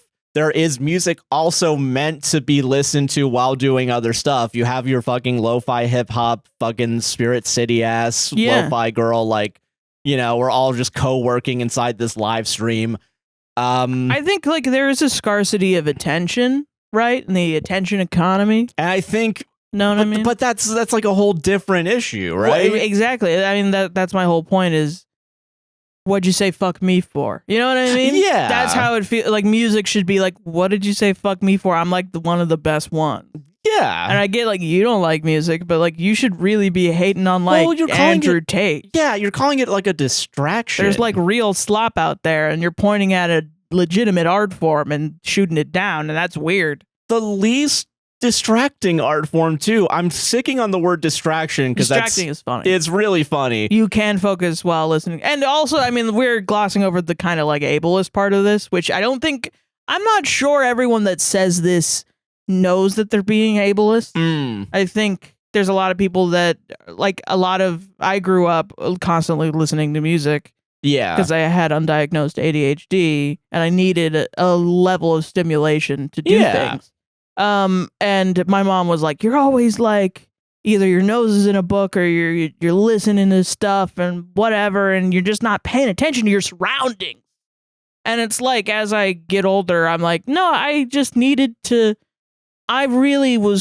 people needed me to have an output of a lot more than I was capable of doing. And instead of having Adderall, I had music and books. Yeah. And I knew that because as soon as my level of output was not as much when I got to college, and I could decide what output I put out, it went way down. I stopped reading nearly as much. I stopped listening to music nearly as much. Yeah, I get that. I was only using it as a distraction after that point rather than like a way to focus. And now that I'm an adult and I know that I have ADHD, I'm like, okay, that's what that is. And I think a lot of times when parents are like, they're addicted to their phones because they always got them AirPods in. Sometimes I'm like, yeah, are they just listening to music or are they like playing a YouTube video out loud and being disruptive? Because that's not good. It is not good. No, I agree. And that's a lot of, again, like, okay, I take care of my surroundings and like, I think I notice nature more. And this is anecdotal from that fucking guy, so I get to be anecdotal now. Yeah. I go out my walks at night. I usually only have one earbud in, so I can still be aware of my surroundings. Which is important. Yeah, you should be aware. Aware of your surroundings. Genuine. B, you better believe I can hear every time a fucking branch starts breaking. Yeah, you get jumpy. You're very jumpy, and I start running. A walk becomes a run. Dude, there was one time, and I mean, I saw, the only reason why I saw this because I fucking heard it. In our neighborhood, there's like a parking line that's just one row of parking and then trees right next to it, like going up. Like a log-sized branch, like the thickness of a log, just broke off a tree and hit some guy's truck. Oh my God. On the hood, not the hood of it, but like the top of the cabin. Yeah. Didn't cause an alarm, but like if I didn't hear the branch like break, I wouldn't have seen it hit the car, which was fucking crazy. But that's the thing. I was able to do two things at once. Yeah. Have something in my ear, hear the fucking branch, and then go, oh shit. Yeah. Yeah. I think also, I mean, there are a few art forms where I've listened or I've consumed it, I guess. Yeah. And it's changed fundamentally my makeup as my inner world. It's changed my inner world. And it's video games, music, paintings, visual online media, comedy. Yeah. And podcasts.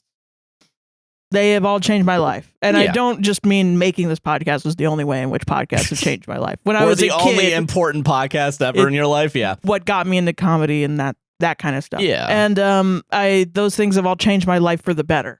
And they are all creative endeavors that are worth it. And also crafting as well. Yeah. That has changed my life for sure. I think every creative endeavor, more often than not, will add benefit to your life. And there's a lot of distractions, quote unquote, that you can point at and say, that is not really serving me.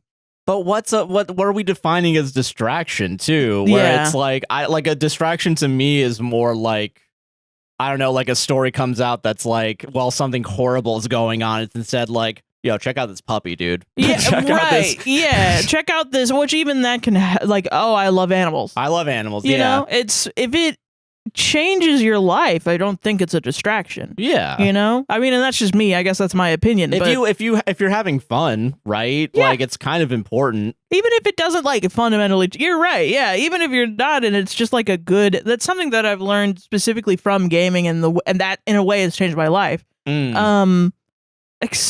are games out there that are like mid. Like they're not the best games in the world for sure. They're not the best looking. They're buggy as fuck. But if I like playing them, it gave me, at least something to do, to not just sit around and get anxious and doom scroll all day. That's true. That's actually a distraction. That's doom scrolling. A distraction. Yeah. Learning about your local governments and like not a distraction. That's not a distraction. Learning, being up to date with the news, not a distraction. But constantly being in a state of heightened anxiety. And then also seeing people's responses to responses. Yeah. And I think in all of these art forms too, there are ways in which you can do that to yourself. Yeah. But I mean, that's just how you engage with it. No, I agree with that. Yeah. If you're constantly listening to music that you don't like. Yeah, I would also hate music. That's a distraction for sure from the music that you like. Yeah. I don't know. Just like let enjoy whatever you want to enjoy, but don't be like, oh, if you binge watch all of like a TV show, you're just wasting your time, dude. You're just fucking. I mean, it depends. Yeah. I don't know, man. I think it depends. Bring up that tweet. Does. Yeah, I think. Fuck. I had a thought and it's gone, but I don't know. I just like music. I think also if you want to sit in silence, that's powerful. Yeah. No, I get it. I mean, there's a reason why people fucking meditate. Yeah.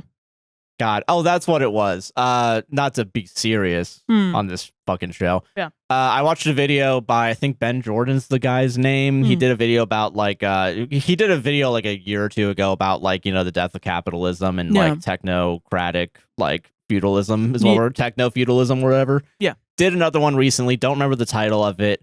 But he brings up a book he read where it's like, I think it's like The Regrets of the Dying, and it's like the top 5 list of like things that the people regret. Yeah. And I think like the first one is like one of them, and it's not the first one that I'm gonna bring up, I think, but it's like I regret that I didn't allow myself to be happier.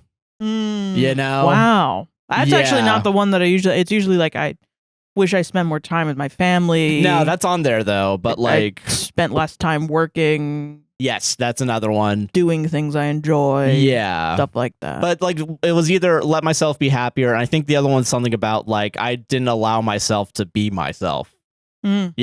Jesus. Yeah, right? Damn. So allow yourself to be yourself is my main point. Yeah. I think if you're someone that's like, I don't really fucking like music. I mean, it's probably annoying as fuck to live in a world where everyone fucking loves music. Yeah. Like, I'm sure, like, I don't really like jazz. If I lived in New Orleans, Nolans, and I walked around and everybody's playing fucking jazz all the fucking time, I'd freak out. That's why I don't live there. That being said, I will say when we went to New Orleans, it was fun. It was fun, and I enjoyed the people on the street playing. Living there is a different thing. That's fair. I'm willing to bet if you're, Yeah. There's an old, I don't remember the name of the comic, but there's an old goth comic from the goth scene. It was like when you would have like a GeoCities website and you would put your little comic on your website. And it was about a bunch of goths that live in this goth club called the Abbey in Nolans. And it was like, oh my God, what the fuck? I fucking hate jazz. And it's just like him listening to like The Cure or Sisters of Mercy, and I can't wait for the person that always comments Sisters of Mercy mentioned in our comments to mention Sisters of Mercy. We see you and we hear you. We see you, we hear you, and I love your comments. But keep engaging. Keep engaging, please. They would be like, I fucking hate jazz so much. I hate jazz so much. Or and then similarly, I think there was another one from a different time where I saw like a jazz musician listening to the blues, and it's like, I hate the blues so much because I just want to listen to jazz, but everyone's playing the fucking blues. God damn it! Like, I'm sure it's annoying. Yeah, but I don't think there's anything wrong with not listening. I don't think it's a distraction at the very least. And I can see people being like, "Why?" Because it feels like why, but you be yourself. Yeah, be yourself. Yeah, be yourself. Be yourself. Solved it. Now, if we fuck up a handshake, I mean, or the high five, what I'm mad. That's what I'm mad at personally. Okay, I have an unpopular opinion as well. Yay! I'll stick to this. These are fun. I like these. I don't think you picked this one. I don't remember you saying if you did this. I think this is my only unpopular opinion. So. Or the 10th. Oh, that was the 10th. I have a 10th dentist, but gotcha. Okay. Yeah. All right. r/unpopular opinion. Okay. Commuting is awesome. Yay! I remember you saying this one. I'm excited for it. I don't know why. Obviously, if you're stuck in traffic hell for 3 hours or fighting for your life in a Mumbai train, this isn't the case. But I'd say for the vast majority of people commuting, it's just a thing they have chosen to hate instead of appreciating how amazing of a moment it can be. In these 2 moments of the day, you are not bound by the responsibilities of either home or work. Nobody expects you of anything. You don't need to do chores or be a parent, and you don't need to bust your ass at work. You can relax and have a moment to yourself in the blissful limbo between responsibilities. Do you travel by public transport? Awesome. Stick some noise-canceling buds in and watch the show you love for 30 minutes. Do you travel by bike or walk? Even better, you get your daily workout in and a breath of fresh air before sitting in that stale office for the day. I'm a little convinced. Do you travel by car? All right. Fantastic. You can sip your coffee and listen to an audiobook while enjoying the privilege of traveling in your own car. It is a little bit of a privilege. I don't have a car. I've never owned a car. And I may never own a car. No, that's fair. I get it. Issues like noise, other people, and being tired after work can affect the enjoyment, but most of these can be mitigated by some small choices. Changing the time of your commute if possible, not rushing, having proper noise-canceling earbuds, eating something before leaving work, taking that book with you to the subway instead of just doom scrolling, and most importantly, just an attitude. And most importantly, just an attitude change can change it from a dreadful thing to one of the best things about your day. I'm upset. Okay, I think this. Okay, okay. I agree a little bit, but a big but. It sucks also. Yeah. Like, it is also bad. Okay, I want to bring up the obvious because this is the first comment as well. When you're on the road, you have responsibility. You have a pretty big fucking responsibility. Don't fucking kill anyone. That's kind of the biggest one. What if you're driving with your kids? You're gonna be a parent. You gotta, yeah. Here's my thing. I think from an American perspective, in places where there isn't good public transportation, you're probably driving by car. I mean, even with our apparently horrible public transportation where they don't even announce the fucking stop. I didn't even know other people had some bougie ass transportation. Ours in Orlando, you gotta pull the damn cord, and you better know only what at stop Universal and Disney do you get good buses. Let me tell you. Apparently, ours is most similar to the one Australian commenter who said it's exactly like that in Australia, which is so funny. That's really funny. Australia, baby. Fucking let's go. Yeah. Anyway, I mean, my favorite transportation experience was on the bus, the Orlando bus system. I understand that. Because I like riding the bus. I don't blame you. I genuinely don't blame you. That my thing is, I think commuting would be better if we got rid of like half the cars and tripled the buses, had a train. Yes. Like this should be an argument for like public transportation, which it's more of an advertisement for bikeable cities, walkable cities, and public transportation. This is not an argument for car-based cities, though. And I think at the core of it, you're never gonna, like, if you hate your job or you hate waking up early, you may love I've had jobs where I love my job. Yeah. But I fucking hate waking up at 6:30 a.m. to go anywhere. Oh, God, I gotta get on the fucking turnpike to go to work.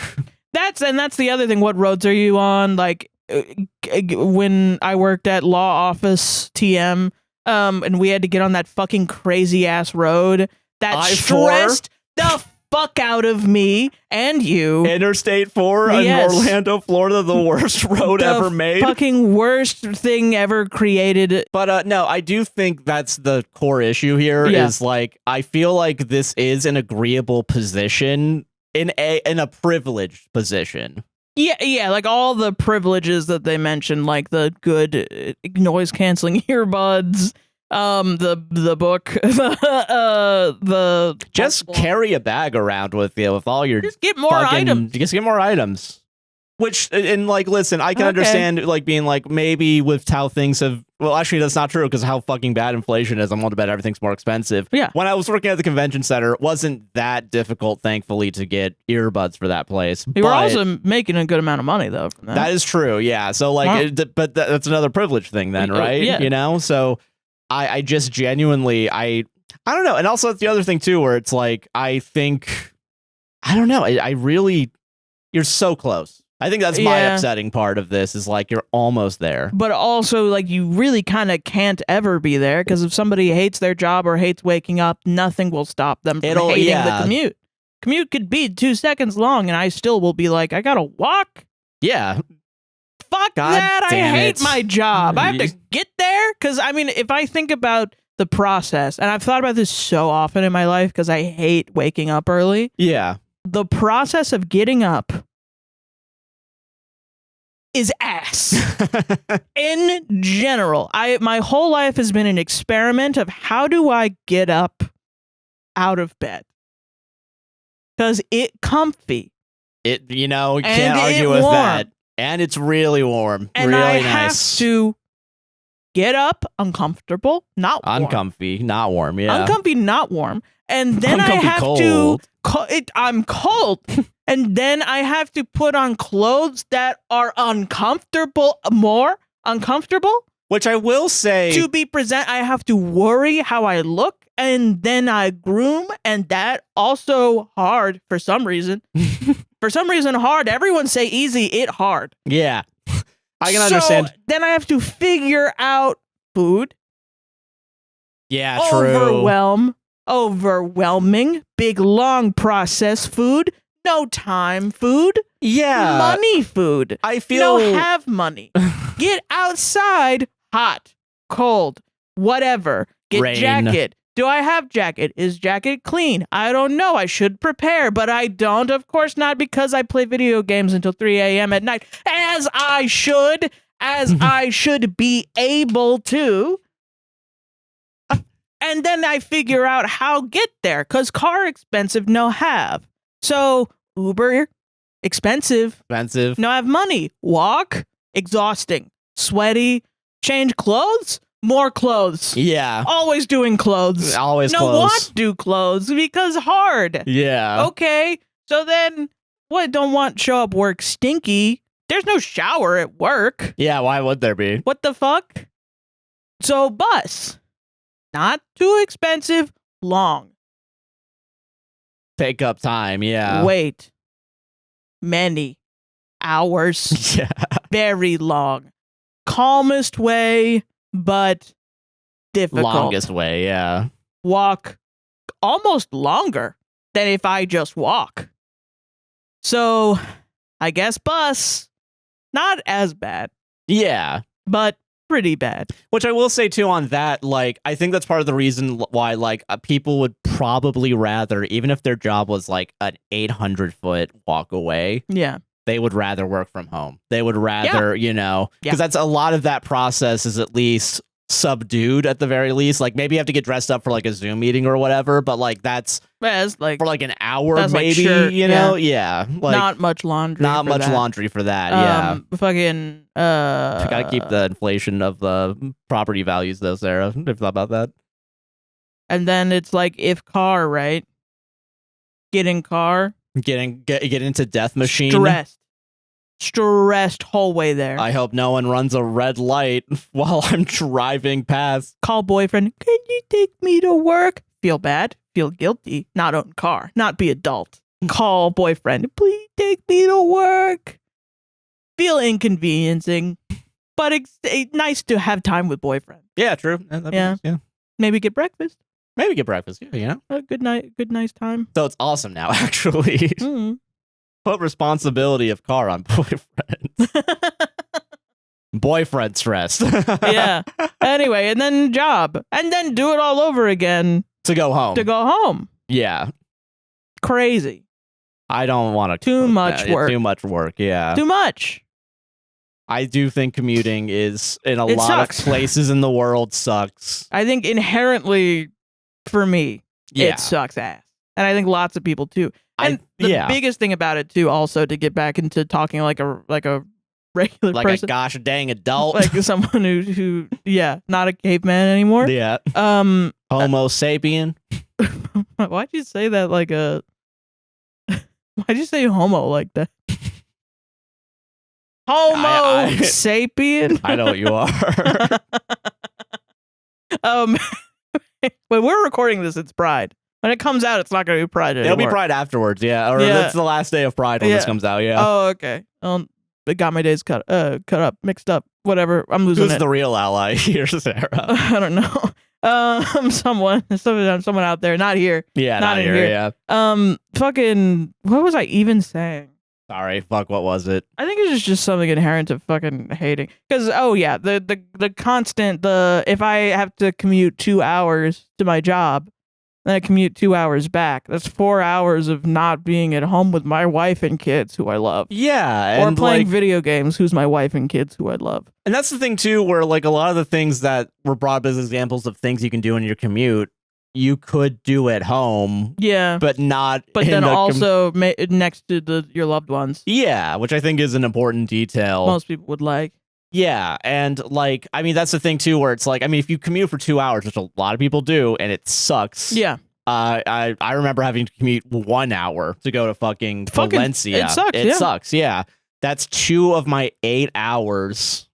If I'm working 8 hours a day, there's 8 hours left of free time. 2 hours of that is driving. I only have 6 hours of chill out time, which, to be fair, is, still more than half of it, but it's not. It should be. I shouldn't. That's ridiculous. No, yeah. I shouldn't even be working 8 hours. Fucking, I'm done with my job by fucking 10 a.m. It's bullshit. Yes, absolutely. Yeah. Why do I need to stay here? Exactly. Yeah. Yes. Yeah. I mean, yeah. So yeah. Bigger issues that we're so close to. Yeah. So close yet so far. Also, it's funny to me that none of the issues that are like, this is what you can do on your commute, are like talking to people. Yeah, it's still like a solitary experience. Because I think the only thing that's like really good for public transportation, other than it being cheap and kind of calming sometimes, and also more environmentally friendly. Yeah. And a lot of things that are good for public transportation is that you are, it ingratiates you to your community. Yeah, even walking or biking. Like, I feel like you're gonna meet people that have the same commute as you in some ways, share a leg of your commute, and you're gonna, I mean, you do it every day. It's like really natural. That's like one of the most natural ways that you get to know your like neighbors. Yeah, when you're all walking to the bus stop, or you're walking or biking too. Yeah, say hi to the bus driver. Well, that's the other next to the same person every day, and then you thank the bus driver. But fucking you should actually, yeah. But that's another thing too, where it's like thanks Fortnite. Yeah, thanks Fortnite. Build the roads, please. Thank you. Speaking of, but no, fucking that's the other thing too, where it's like with driving, and I'm bringing it back to America, and I'm sorry. Yeah. Driving is the most solitary of all of these, and you don't see the other person 9 times out of 10. You just see a big box car that you can dehumanize, and that makes you frustrated and more difficult. Yeah. And also, but the sad truth is that everyone's also doing that to you. Yeah. So we're just dehumanizing each other. Yeah, dehumanizing each other, and it's just like, sucks. Yeah, it does suck. Well, anyway, I think we solved that one. We solved that, yeah. Commuting can be better, but honestly, you should just work from home. Yeah. But we gotta keep real estate prices up, Sarah. This is from 10 Denton. Okay. This is the 10th dentist, sorry. Fucking Christ. Speaking of commuting and music. Oh. I miss my music being curated for me. Okay. I was a teenager in the 70s. I was hugely into music and was always on the lookout for new bands which had a different sound. Okay. So wait, you're already... Are you ready for this thesis to be undercut by literally everything else in this post? Well, I mean, you said you wanted it to be curated for you, but you curated the music in the 70s for you, so what's up? Would you believe me if I said that was the lie? And what they mean by curating their own music and being hugely putting on the fucking radio. So it's being curated for you. Okay. I loved all the classic stuff of that era, but I was always on the lookout for something different. I was one of the first people I knew to get into bands like, you gotta guess. 70s. Dude, the Beatles? No. Okay. That would be crazy. That would be, this is fake. Like, I don't know, like a Def Leppard or something. Like fucking Duran. Talking Heads. I was one of the first people I knew to get into bands like Talking Heads, Elvis Costello, Joe Jackson, The Cars, The Ramones, dude, Blondie, etc. I used to pride myself on being able to find new bands who were great. These are all. That's all. They're popular because of you, dude. Yeah, you did it. You did it. You got it. You were on the ground floor. You put floor. the Ramones on the map. Random Redditor who was a teenager in the 70s. Thanks for tipping my fedora to you, Redditor. Good, you sir. did it. You get Reddit gold. But I know now. That the only reason I could even find those bands was because they went through a rigorous vetting process. Prove yourself in the bars. Prove that the music you play can have some appeal beyond your local scene. Prove that you were able to take the grind of performing 6 nights a week without flaking out.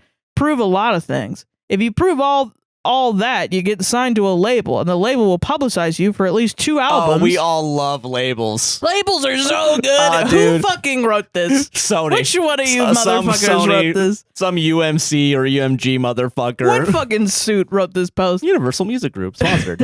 At least 2 albums until you prove either that you have it or you don't. The only reason that young me got to be cool and find new bands was because someone had scouted that band, found them to be good enough to deserve a contract, signed them, and let the publicity machine go to town. All the new bands I found and loved had already run the gauntlet to get to the point where I could discover them, quote unquote. Okay. No. This is just fucking no. I disagree. Can I say also, sure. I would say that's great for you that you peaked when you were young, but I feel like you never peaked. I feel like you're kind of just. I was so cool because I listened to WJ. It was like barely a peak. Yeah, it's like you just you did something that a lot of people do. Yeah, this is not a peak. Yeah. This is not something to brag about. I mean, you pick good bands. I like Talking Heads. The Cars have a good song, I think. Yeah. Nowadays, it doesn't seem to work that way. Every schmo, has a tube channel and is trying to get you to listen to whatever the hell they produce. But they kind of all suck. That hard disagree. I'm not doubting their talent or their skill. I just said that they sucked. Your Honor. But I'm not doubting their talent or skill. Withdrawn. I'm not doubting their skills. Withdrawn. I want to see this guy in a court of law. I want to see how a judge plays with his food. You know what I mean? Yeah. They just have not proven themselves. They have not proven that they have the it that compels people to listen. And mostly they are talented, but uninteresting. What? It would be like if some dude started a baseball league and tried to get you to watch. I mean, yeah, that was a wicked play you made at second base that one time, but does that make you a talent I want to watch? Yeah, you're kind. Okay. You picked literally a sport that's like the talent is the sport, and you watch people because they're talented at it. Oh, I feel like most baseball fans want a baseball player that is good at baseball. Yeah, so therefore I feel like I want to watch someone who's good at baseball. Not some fucking person that's being all flashy. Yeah, sure, this hockey guy can beat the shit out of people in a street, but do I really want to see him do I really want to see him in the ring? He's not flashy enough for me. Baseball players and other athletes have had to progress and prove themselves over and over. Without the crucible of constantly proving that they belong, there's no reason to watch them. Unfortunately, music does not happen organically anymore. Instead of scouring the bars and finding talent, it seems like the machine wants to create artists out of whole cloth and then tell us to like them.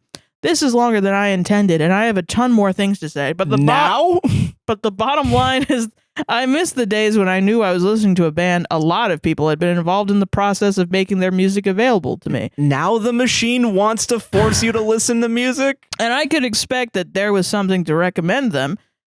What? And I could expect that there was something to recommend them even if I didn't like them. I don't know what the fuck. I don't know that that was fucking word salad. How's that one pissing me off more than just not liking me? In general. I feel like that one could be a guy. This one is more of a guy. But in terms of percentage of guys. Yeah. If you gave me 99 guys. Then the bitch ain't one, but fucking. This guy's 98 and the other one's the last one. Yeah. I don't even like music. Yeah. Okay. Yeah. So okay. Some notes for this guy's argument. So okay.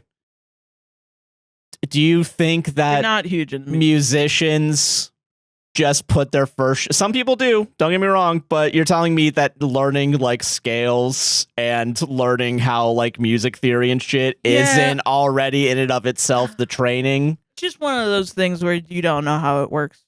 Yeah, or it's like what you do know is not enough at the very least, where it's like, because, okay, here's the thing, right? Like another one of these big arguments in any of this, and you know, back in my day, XYZ or whatever. Yeah. The way that you described like working 6 nights a week, that's shitty, actually. And I'm not saying that like they didn't want to do that. I'm willing to bet there's plenty of people that are like, you know what? Because they had to. They had to, though. That's the where it's like, and again, now that it's more democratized. And they were still said that they didn't do enough work because they weren't laborers. Or they weren't late on a label. Yeah. If they didn't get on a label, that means they didn't do work. If they didn't get their fucking asses rammed by a label. Every fucking chance that the label could do it, it's so disconnected from the creative. You know what I mean? It's definitely like, I love our business overlords. Yeah, it's such a consumer mindset. Yeah, and a capitalistic mindset. Weirdly enough, even though you might not think it, but I mean that's the underlying kind of like foundation to this argument, where it's like I wish all of my things were made so that it was easy. All my food was cut up into little bite-sized pieces for me. I don't want to have to chew. I don't want to have to make the sandwich. Like I want mommy to make the sandwich and cut the crust off and cut it into bite-sized pieces. Yeah, and then put it on a spoon and feed it to me. Yeah. I wish, well, she still does all that, but I have to put it in my own mouth. That's kind of fucked up. That's fucked up. I miss back when I was pooping my fucking diaper, when she would put the food in my mouth because I didn't have, like I didn't have this finger. I didn't have strength to move my arms. Yeah. Because I was just a baby. And that's another thing too that is also annoying about this, where it's like, we are still curating music. Yeah. It's just more people are doing it. I mean, not to hand it to Spotify, but at least they had playlists at some point that people would go through and you'd have to submit your music to. So there was still a barrier of entry. Mine is like, say, like having a label, like if you had CD Baby or DistroKid and you were just trying to get it through yourself, you know? Yeah. I just really think that's kind of crazy to think that like it's hard to discover new music. It's maybe the easiest it's ever been. It's ever fucking been. Yeah. Even if you're getting all your stuff from critics, it's like you should still, there's make more your own opinion stuff you can do to get into underground music. Like a lot of it is you have to be active. That's another thing too. To find it. There's still indie bands performing at bars or public venues. Drew Gooden did a whole fucking video about the shitty part of the corporate side. Apparently he had a secret band that he was just performing in Orlando. Oh, that's cool. So we could have had an in with Drew Gooden in the music biz, you know, fucking we could have become the manager or whatever. But no, fucking he also uses FL Studio. Did you know that? No, that's cool. I saw it in the photo, one of the photos he posted, yeah. But I mean, yeah, there's still people. I can't believe he's people, not using Reaper. That's crazy. What a fumble. 0 out of 10. Yeah. But no, fucking like, I mean, there are still, you just have to actively go out and find it. And that's the thing, right? You're not being spoon-fed. You don't want to. Yeah. Which is why this is not really even an unpopular opinion. I think this is why it's so disconnected from creatives, is if you're a creative and you're making stuff and you're putting it out consistently, you know that's what everyone wants. Yeah. Even if they say, I love indie music, they still want their indie music chopped up and created for them. Yeah. Because you know if you post an Instagram reel of your band and you don't tag it the right way, it's not going to pop off. Yeah, it's gone. Yeah. Because nobody is going to your profile and listening to it.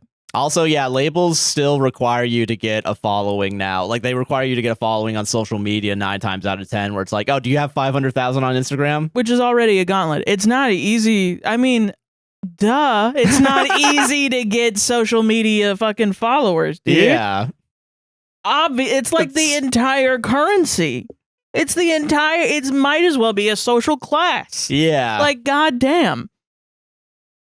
What are you fucking talking about? Also, Radio still exists, my guy. Yeah, what are you You can saying? still go. You can still listen to radio. If this whole thing is because like you're going to the radio and just listening to what the radio is, and you're saying, "Wow, this shit sucks." Yeah, no fucking shit, my guy. You're not going to where the good shit is. You should at least try and get a Sirius XM sponsor, like not sponsorship, but a subscription before you start being like, why is no music being curated right now, dude? All this music sucks.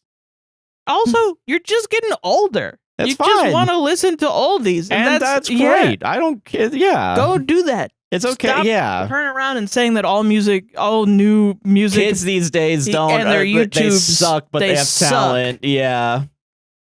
Also annoying as fuck. Somebody that doesn't know how anything works when you play them some shit that you made and they go, "Yeah, that's talented, but it sucks." Listen, why does it suck? Uninteresting. I want to you with a. Okay, sure, but that is not a criticism. Dude. Yeah, that's. What are you talking about? Yeah, well, just technically, it's not good. What do you make? Nothing. I just know what I like. Oh. Okay, cool. All right. That helps me. I'm gonna go fucking talk to other people. Yeah. And this is what I mean. I've said this once, and I think it did trigger people a little bit. Not saying like I can get triggered, libs, but I'm like, I mean, like I said it, and I think it does hit a nerve with people that want to create but don't, and they then feel like they want in on the creative group. Yeah. And it is a little gatekeepy, but it is like, no, tell the peons what they should do, Sarah. If you're someone that hasn't been through you don't have the experience of making stuff and putting it on the internet. And I'm not saying that there's a follower count. You could have 0 followers. You draw something, you put it online, 0 likes, 0 shit. No one's looked at it. You gotta that is an experience in and of itself. That's an experience. You're in the club, all right? You're in the creative club. And I don't even, maybe you draw it and you don't show anybody. You're in the creative club. Yeah. You are included, as well as everyone else that has made anything even sort of creative. Someone who has never tried to even make it, and then you have the experience of saying, I'm a creative, and then they give you many opinions. You're going to go see your other creative friends and laugh at them about it. Because it's not realistic. And if they had just sat down and said, you know what, I'm going to try this thing that I have all these opinions about. I'm going to see what's up, yeah. They might change their opinions a little bit. Yeah. Because they now know and maybe empathize with you, the creative, on why maybe you're not doing it the way that they want.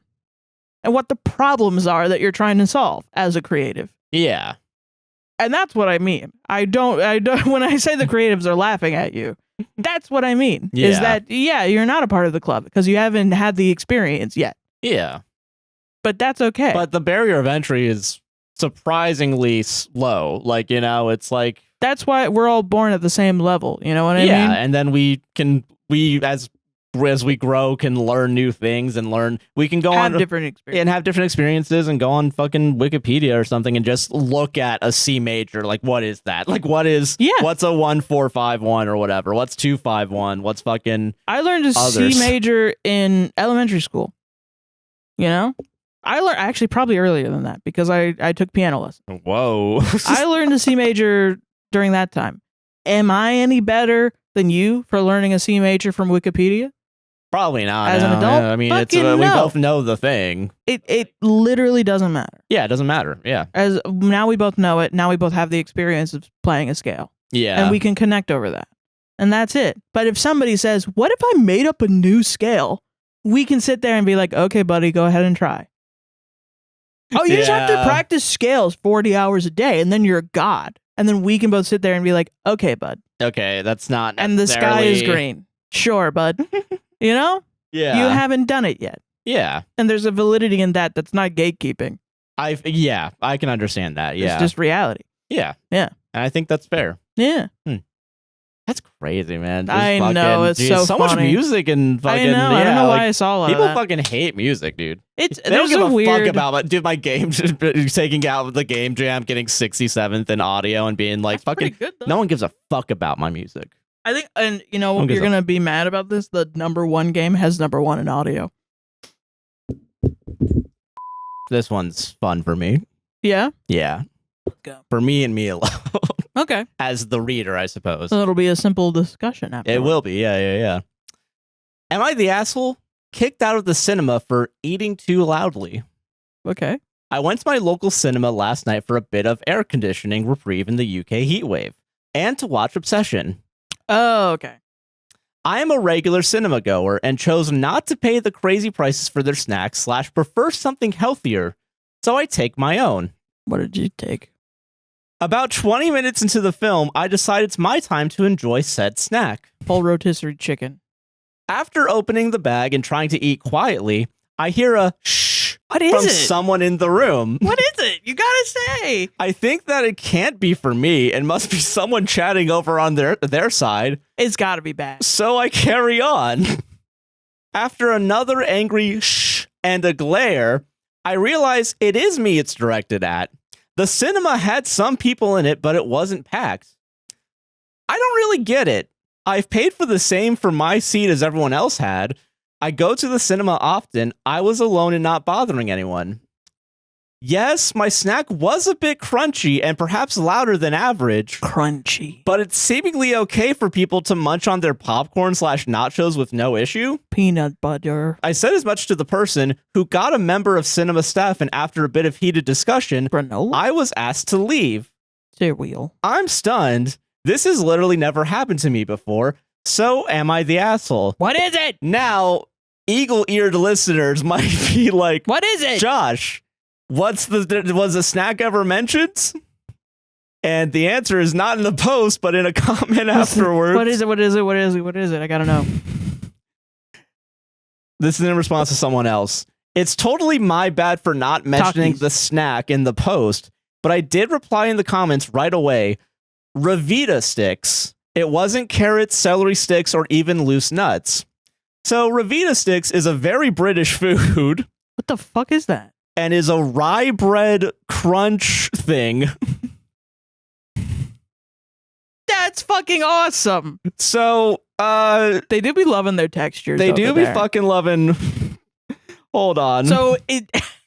Let me just show it to you. And Obsession's a very quiet movie, we've heard. Yes. I've not seen it, but we should see it. But rye crisp bread from Great Britain, and here's what it looks like. It looks like almost graham crackers. Oh, so it's just like crunch. Yeah. Every 2 seconds. It might be worse or not as bad as like a. Our British fans are gonna love this one. Yeah, where it's the fucking it looks like a Nutrigrain, like not a Nutrigrain, but one of those Nature Valley bars. Yeah, the hard ones. Yeah, the hard ones specifically. But even those, they break off quite like they do break up.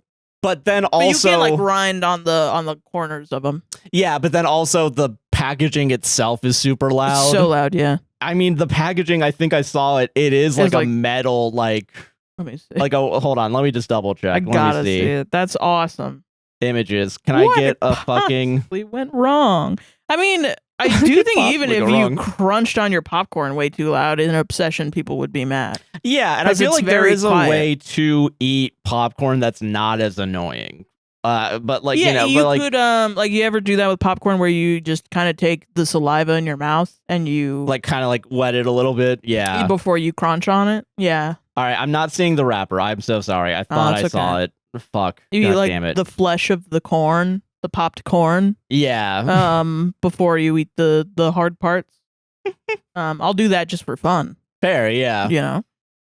Listen, I'm all for fight the system, man. Bring your snacks, fucking, you know. You ever go to like, I think it's r/movie theater, like theater workers or something? Yeah. Concession people. Yeah. It's just like a place for people that run like concessions or do ticketing at movie theaters. It's the only time I've felt bad. But it's also like, I think there's a pipeline. Or I don't give a shit what you do, just don't make a mess. To if you break any of the fucking rules, I'm gonna karate chop you in the throat. Like it is like 20 years of working in the movie theater. I can understand that, yeah. And I think it's just these are why that like I believe then like the rules are there for things that we don't know why. Like I think a lot of the times the movie theaters make money from their concessions anyway. No, yeah, that's like their main source of income, which I recognize. Yeah. Sometimes though, you gotta sneak in a snack because it's fucking too expensive, and you want to bring a snack, right? Like I mean, we all we all agree that I don't think there's one person that's like, it's not expensive enough. Like, that's fucking stupid. If you got the money to get a snack, go for it. We can't. Here's my other thing, though. I don't give a shit about theaters. I think it's a bad experience. I do. Listen, preemptively, like before, yeah. I mean, speaking of obsession, we watched the Red Letter Media summer catch-up and Mike having to leave the theater because of the scenes? Just chatting. Yeah. Even before that, I don't like the reclining chairs. Yeah. I don't even like the ones where you have a meal, where a waiter comes up and in the middle of the rest of the movie says, "Do you want ice with that drink?" Yeah. Do you need a refill? The gimmick really kind of went away the first time you do it. I don't like it. I'm not too much of a fan of it either. I would rather be at home covered in cats watching a movie on a screen. Yeah. And I'm going to fall asleep. That's the other thing. I'm going to fall asleep. So fucking yeah. So I'd rather not fall asleep in public. Yeah. Yeah, true. I get too comfortable and I think that's not okay.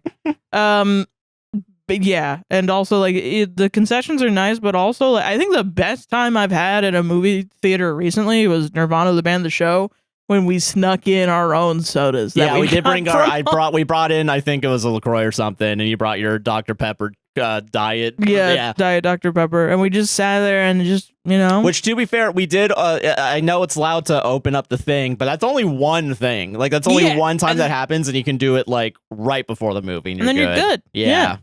I mean, I don't know. I think whatever, I want to do whatever's best for the movie theater workers. I agree. I don't care about movie theaters as the business. Yeah. I don't care for the experience. I also don't even like watching movies. So that's me. Cringe. That's probably my unpopular opinion. Is I don't like movies are the worst distraction. I fucking hate movies. I don't know what it is. I don't like the concept of 2 hours I have to pay attention to something. No, I get that. Yeah. Oh my god, an 8-hour Quentin reviews video about Grumpy Cat. I'm watching that. Hell yeah. Go watch it. I edited some of it. Josh did it, and he has a cameo, voice cameo, motherfuckers. Yeah, it's really good. Yeah, but I don't know why. So I don't know. That's just me. Yeah, yeah. No, I get that. I don't know. Like just. As long as you're not bringing you bring your own cotton candy machine to the theater. Yeah, or it's something that's gonna make a big mess. A big mess or a big noise. I can recognize. If you're just fucking crisp rye bread, just crazy. Even mixed nuts, I feel like wouldn't be as loud. I don't think so. You can crunch on a peanut. Yeah, that's fine. I don't think it would be that bad comparatively. They have candied pecans or something. I love those, and I love eating them anytime I get them. We'll go to Buc-ee's, I'll get candied pecans. They are too loud, I think, and they sell them at the movie theater. Yeah, there's something. Yeah, right. And I'm a little bit I don't know if I can. Sometimes things that are in boxes, I think even Milk Duds, where it's shaking in the box and then you have to pour it out and it's just hitting the box. I'm willing to bet that's annoying too. But it depends, I think, also on the movie. You go to Transformers. Yeah, you can bring anything. You can eat a rotisserie chicken. And honestly, no one's gonna be mad at you if you're on your phone. Yeah, that's the one time if you're God, I just for once in my life I want to be an asshole. Yeah, go to a movie theater, put out my phone, just do the Transformers movie. No one's gonna give a shit. No one's gonna give a fuck. It's gonna be a bright ass fucking movie. It's gonna be loud as shit. You can watch a YouTube video, watch a video essay about Transformers while you're at the Transformers movie. Just maybe don't go to the most anticipated horror movie that's word of mouth has become one of the biggest successes in movie history. That's also one of the quietest movies out there now. Dude, doing it at Hereditary, fucking crunch. Look at the lady in the corner, crunch. Don't you talk to me that way, you little shit. Crunch. Crunch. Keep your head in the car. Crunch. Watch out. Dude, having to sync your crunch to the fucking head getting knocked off. But she's allergic to sugar or something. Yeah. Or cake. I think it was nuts. Coincidentally. Nuts. Nuts. Crunch. Crunch. Solved it. Pay attention to your sister. Pay attention to your fucking sister, Crunch. Just... You little shit. Yeah, you tell him, lady. Crunch. This episode is going to be titled Crunch. All caps. Crunch. Right, Vita, Crunch. Sponsored by Crunch. Anyway. Okay. Here we go. This is r/dating advice. Ooh. Going back to our roots. We're back to our root. Have we ever done dating advice? Okay. All right. Don't lie to me. Fucking asshole. What the fuck? I'm going to talk. Awesome. I love that. Talk soon. What's up with women? No, this one's serious. Okay. Sorry. Oh my God. What's with women I match with wanting me to give up my dog? What? Yeah. What the fuck? I'll say it again so that you get it because you said what. Hold on. What's with women I match with wanting me to give up my dog? Why do they want you to give up your dog? We'll get into it. Jeez, with the questions. My dog, a 3-headed beast from the hit series.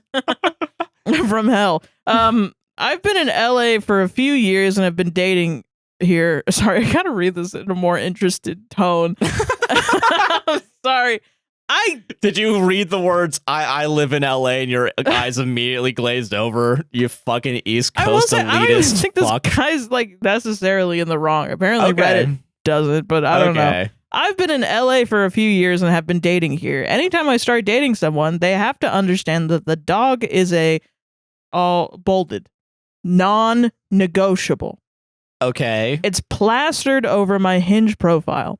After about 3 months, they start trying to pressure me to give up the dog. What's going on? How am I attracting this type of person with the dog so clearly a non-negotiable? She's also a little angel, doesn't bark, listens immediately, loves unconditionally, 30 pounds, super fluffy. I don't get how anyone can dislike the dog. They don't even have to take care of it. We do 6 to 9 miles of walks and 2 hours at the park every day. I make her special puzzles for her meals and otherwise sleep through the workday if you've put her favorite ball out of sight. What am I doing to attract this type of person? And then there's a dog tax of a cute little doggy. Very cute little dog. Oh, that's a cute dog. I'm not gonna lie. Yeah. So then Reddit was like, do you spend 4 hours a day with your fucking dog? Weirdo. They didn't call him a weirdo. They were like, I mean, that's don't why. You kind of spend every day of your waking life with your dog. So I think a lot of things can be true at once. For sure. I think that maybe is like enough people could be like, that's a lot of time with a dog. And be not interested, which is, I think, also fine. I think it's fine. I think it's fine that you're spending as much time with your dog as you want, because I think your dog, it's your best fucking friend. Like, literally, that's what we call dogs. Yeah. I don't think the answer is give up the dog. Yeah, no, I don't think you should give up the dog. Crazy. Yeah. Yeah, just I mean, it's just there's gotta be someone out there in hellhole LA that also likes dogs. Like, I'm willing to bet. Someone made a good point that was like, I think it's two things are true at once. Yeah. You spend a lot of time with your dog. Yeah. And you're a good dog owner, like, I think, but also a lot of people don't really spend enough time with their dogs and think pets are like, oh, just like little creatures that just live you don't have to pay attention. My life doesn't have to revolve around my pet. And it's like, I think, sure, get a pet where your life doesn't have to revolve around your pet. Don't get a fucking cats dog. And dogs, you gotta kind of give a shit about. Yeah. Like, I don't know. It'd be crazy if we like don't even pet our cats. You know what I mean? Like, some people don't. Some people have like cats that are like, oh yeah, she hates me. I'm like, what? What the hell? Yeah. How? I mean, personality wise, there are cats that just don't like touch, you know? No, yeah. And like maybe they're from like a background where they just don't like being touched or something. Yeah. But like I a little don't get like, she doesn't like being in the same room as me. That's a little, yeah. She doesn't, or they don't like doing anything like near me. They just kind of sit and are mean. And I'm like, okay. I don't get it. But I've never had a cat like that. I've met cats like that from households, but I've never myself had a cat like that. I don't know. No, I agree. Yeah. Who knows? I don't know. But I mean, yeah, you just have to find someone that's also willing to be as attached to your dog as you are. Yeah. And I don't think that's impossible, and I get why it's a non-negotiable. Yeah. Cuz I don't think you're going to give up the dog. Just let me read some comments and see like if people will have kind of like so top comment is, I don't think anyone here can decisively tell you why each woman wanted you to give up your dog. You'd have to ask them. Would it be worth editing your profile to state you spend a minimum of 4 hours each day with your dog doing activities? which to me reads a little snarky. Yeah, of a comment. Kind of. Like, you spend 4 hours a day with your dog. Cringe. Here's my other thing too, is like, which, by the way, to people at home, this is an Aussie Shepherd, is what it is. Yeah. My question is also, what else is on your profile? Because I wonder if there's other shit too. Because unless that's like your only. Yeah. If you don't have that on your profile, I mean, I don't blame you for not having it on your profile, but like maybe you need like an active person. Like I will say dating. Well, actually, I never cared. Like, I don't know, if I saw somebody that said like, "Oh, I'm an active person," I'd swipe left.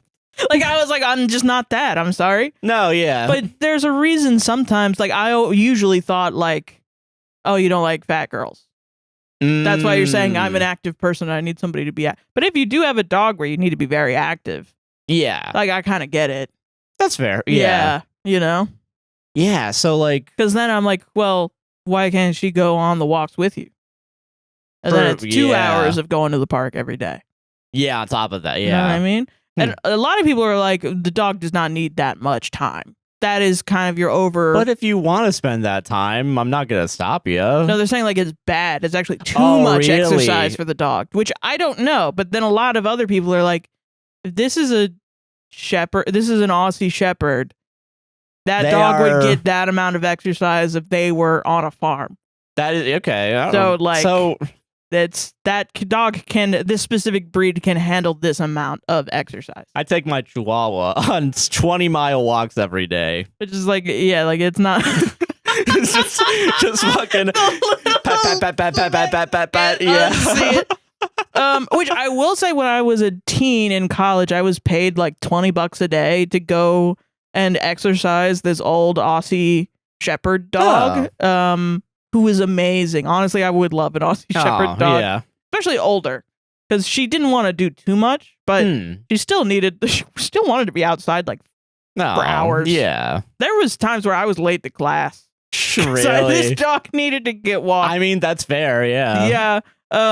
So I kind of believe it, but okay. Yeah. And then comment to that comment, which I do agree with, is I've seen OP's situation going both ways, and it's frustrating. For some reason, people seem to think that pets are negotiable.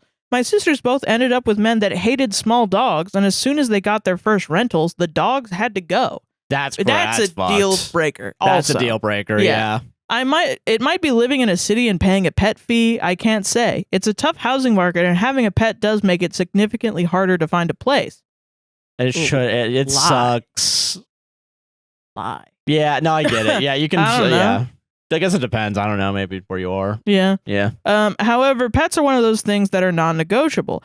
I don't know why people seem to feel deluded that someone will magically get rid of their dog for the right person. I think maybe narrowing the search to athletic people might help. Yeah. Looking for joggers, people who post gym pics, people who post wilderness/hiking photos, etc. Maybe these kinds of people will be down for hours-long walks with the dog. People who lead sedentary lives probably wouldn't be into high-energy dogs, so cross those people off your list. Okay, and then this is the next comment, which a lot of people like. It's got the like applause emoji. Oh, okay. In the comments. Snap. I agree with this. Yeah. The disconnect here is in what you say / advertise on your profile and the day-to-day reality of it. You have a high-maintenance dog. The amount of time you spend per day with your dog is atypical. There's absolutely nothing wrong with it, but good on you for being a great dog parent. But you should know this going into relationships because you seem to think this is totally normal and they can just quote unquote come along. 4 hours a day on anything is a lifestyle comparable to bodybuilding or being a single parent or living with a chronic condition. It is on you to find people with similar lifestyles instead of expecting someone to adjust to this. Stop dating people that do not have dogs because to them this goes from 0 to 60 very quick, even if they are dog people.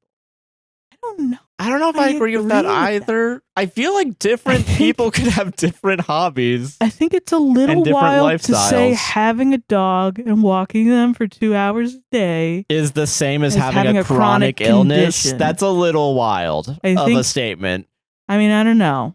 Maybe this person has a chronic condition, but like you don't just have a chronic condition for 4 hours a day. Yeah, you have it longer.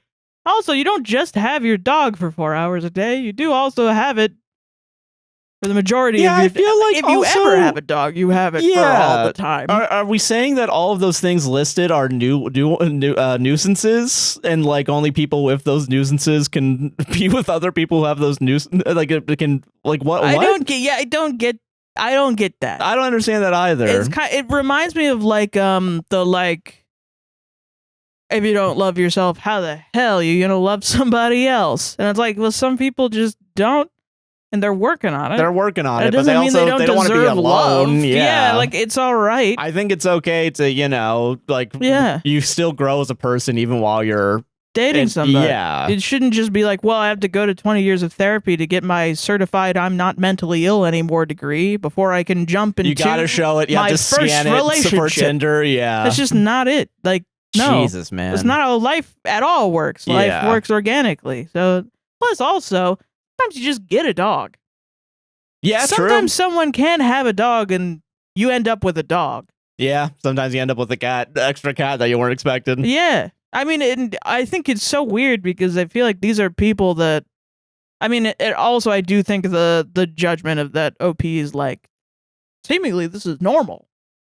You know what I mean? Yeah. I don't think that's the case. I don't think OP said anything like that in the post. I think you just have to be honest up front on the profile and be like, hey, I chill with my dog for 4 hours at the park. I mean, I would rather this guy be doing this than keeping his dog like at home and never walking his dog. Yeah. And not taking care of his dog. Yeah, true, right? Yeah. No, you're a good dog parent. Parent. Yeah. Yeah. I don't know. I don't know. Yeah. I don't know. I just thought it was a funny example of how Reddit is like not reacting in a way that is reality. Yeah, where it's like the only realistic comment was, I don't know why people think that you're going to give up a dog. Yeah, like, it's strange. Everyone's like, instead of like the divorce, like get a lawyer to delete Facebook, it's rent a house, just lose the connection of your dog and pet. It's fucking crazy. Jesus, man. I mean, and also like, I don't know why the concept of, well, he'll just get rid of his dog after 4 hours of every day making puzzles for your dog. Yeah, every day.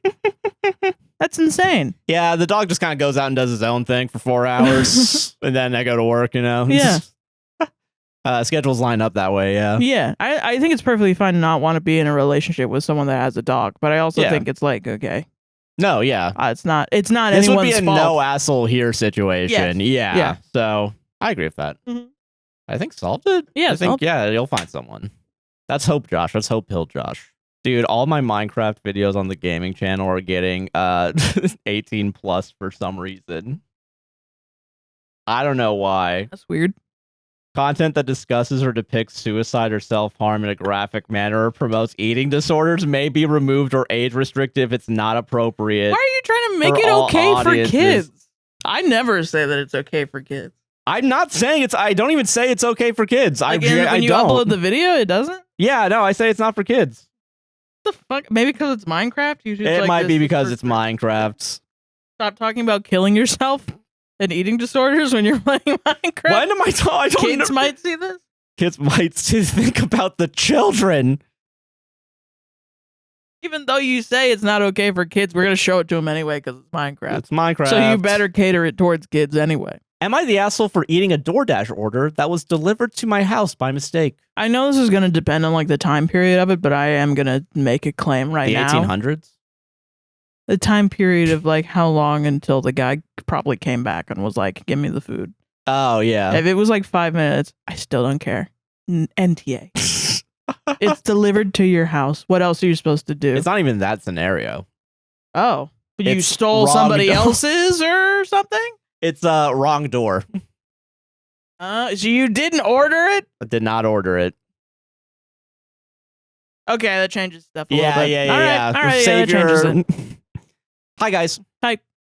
For context, I'm 18 female living alone for college. 2 nights ago at around 10 p.m., I opened my front door to push a lizard out of my house. When I did, I saw that there is a DoorDash Taco Bell order waiting outside. I checked the receipt and it said it was ordered at 7:32 p.m. and also saw the name of the person who ordered it. I left it outside for now because my community has a group chat that all the neighbors are in, so I sent a quick text informing them there was a Taco Bell order outside my house for the name. After about 2 hours, I was about to go to bed and nobody responded, so I took the order inside my house so it wouldn't go bad. This is also 5 hours of it being outside, I just want to say. That's crazy. The next day, I went to college, etc. The next day, I went to college, etc., and came back around the evening. I was hungry and was about to cook dinner until I realized I still had the Taco Bell order. It's the next day. I was contemplating whether to eat it or not, but checked the group chat to see if someone had hopefully responded. Nobody did, so I decided to eat it. No business will hold anything for 24 hours without I don't even some think, sort of payment. Yeah, I'm willing to bet even if you left it, like if you're in an apartment building, like you probably should. They would throw it out. They'd give it to an employee. Hopefully they would give it to an employee or something. Dibs, dude. 4 hours, come on. Parentheses, I'm Asian and grew up being taught never to throw food unless it went bad. I know it's definitely not a smart choice, but I made sure to check it was safe and I didn't get food poisoned, haha. It was around 8:30 p.m. now, over 24 hours since the person ordered it. That's crazy. I figured most people wouldn't want it by now anyway, so I ate some of it. It was a relatively large order with 5 items. I ate 2. You didn't even eat it all? You didn't even eat it all and they're mad about you? The next day, though. The next day? I woke up to a bunch of notifications from a lady with the same name as the order. I checked to see her saying the order was hers. I texted her saying sorry, but I did eat it. She then got really upset saying how it's rude to eat other people's food and teenagers have no respect, etc. I told her I didn't want to throw it away and I was hungry. She got even more upset, insulting my parents for not raising me right. I would just say, listen, my parents raised me to not accept food waste is all I'm saying. That's true. She was still really mad and I don't like conflict, so I was just like, okay, sorry, I can give you the 3 items I haven't eaten yet. She was furious, asking why I think she would ever accept food from a stranger and how gross I am. She even made a low-key racist remark. I told her I didn't touch it and I'm not forcing her to take it, it's just an offer. She said she doesn't want the food but is demanding compensation. The order is like $40 and I honestly don't think it's fair that I pay since she didn't respond for at least 24 hours. Send me your address and say, I'm going to send somebody over for they're going to give you compensation. Don't worry, I got you. And it's going to be me with my boxing gloves. Yeah. That's all I'm saying. I told her that, and she called me a bitch for making up a 24-hour rule. I guess she's right. I drew the 24-hour line even though that could be subjective. No. She's not right at all. She said a low-key racist remark. She's never going to be in the right. She's trying to manipulate an 18-year-old. And also is racist. She's also racist. Yeah. That's a little cherry on top to this shit cake. Yeah. Yeah. No. What is it? I guess she's right. I drew the 24-hour line, even though it could be subjective. Some people might have waited a week for a response. Shut the fuck up. That's while crazy. Others might have waited an hour before eating it. I'm unsure if 24 hours really is unreasonable, like she says, so now I kind of feel guilty. No. And I started wondering if maybe I'm in the wrong. It would go bad after 24 hours. It would go bad. It would go bad after at least 3 days, yeah. It's like, honestly, Taco Bell is fucking bad after like 30 minutes. That's true. Like, not wrong. We'll all still eat it because it's but it is a gamble, all right? It's like a gamble. It gets cold and hard and not great. Yeah. Goes through rigor mortis, yeah. Yeah. What is it? I'm unsure if 24 hours really is unreasonable, like she says, so now I feel kind of guilty, and I started wondering if maybe I'm in the wrong. She's still constantly demanding the money back, but my dad is really mad and told me to just block her, and he wants to come over this weekend to tell her to stop. Good. I don't want her to think I'm an asshole or that I'm a baby needing my dad to step in, but I also don't really want to pay considering I'm kind of broke, lol. So am I the asshole? No, and let your dad show up. You're not a baby for having your dad support. Is supporting you. That's good. Yeah. Yeah. And what would you guys do if you were in my position? Thanks, guys. I would take you up on your dad. It's really good that your dad is gonna step up and be like, "Hey, can you stop fucking texting? Can you stop being racist to my fucking daughter?" Yeah, like Jesus Christ, dude. That's fucking crazy. Like, okay, so already, if you harass my daughter again, I'm gonna call the fucking police on you. You waited over a day to respond about a food order that would have gone bad by then. as if it's your fault that you're not even going to get the food back. You know what I mean? You're trying to get money out of an 18-year-old, which is shitty. Yes. Yeah. In general, it's shitty. It's an 18-year-old. Yeah. I know not everybody has the stuff for it, but like I was also an 18-year-old that didn't have any money. If an 18-year-old that didn't have money and I ordered food and it went to their house for whatever reason, and they ate my food, I would be like, whatever, it's okay. That's I'd the be other thing. Pissed, but it's like obviously I made it through to the next day. Yeah, I'd get a refund from Uber. Yeah, you get a refund from Uber. So already, also you should not be compensating. You should be going to Uber, being like, "Hey, the house is wrong." Because also they usually have photographic evidence of leaving it at the door. Yes, and if in the photograph it's the wrong number, obviously, because I always make sure to put the number in. Yeah, but when I did it, it's an easy they gave it to the wrong house. Just fucking give me my money back, please. And it sucks when your food is delivered to the wrong place, and it is Uber fucked up in that point. But it's not the person that got the food delivered's fault. You know what I mean? Yeah, no, I get that. That had the food. I'm not saying doorstep. It right. Yeah. Because that's the other thing, too. I don't remember, and I don't think really they should do this. I don't think they would put the address on the bag. No. Because usually they would do it just in the app, right? Yeah, and then they delete it from their phone, right? Well, it's never even on your phone. The address is gone from your phone. It just gives you a PIN. Yeah, it gives you the address, and then once you're done with the order, address is gone, and you're back to doing whatever. Yeah. Yeah. Or you go to your next location, whatever. Yeah. So yeah, you're not gonna remember the address if you delivered it, and if you're the person receiving it, you're probably not gonna be the one. You're not gonna have an indication on the actual receipt itself of where the address is. Maybe there is. I don't expect the average Joe to realize that or even look for it. Because I think no one looks at the receipts for the most part, unless there's something wrong. Unless there's something wrong, yeah.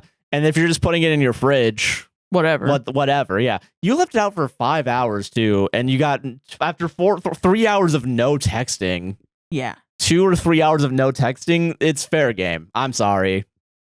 5 hours. Yeah, they didn't give a shit about it being there. They didn't pay attention to it being delivered. The messages, or 3 hours of no texting, but then is texted the next day. 2 days later. And 2 days later is actually it's day. Night to day, and then night again, no response. In the morning, waking up, they've got the messages. That's way more than 2 to 3 hours.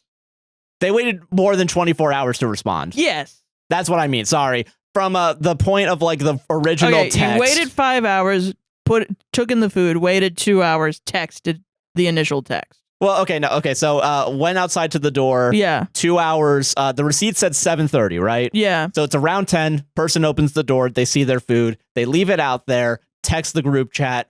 They're about to go to bed. I assume around 12 or something. Yeah. Go outside, grab it, put it back in the fridge. Still no text. Yeah. Still no text the next day. When they come back from school around 8, they eat some of the food, go to sleep, wake up.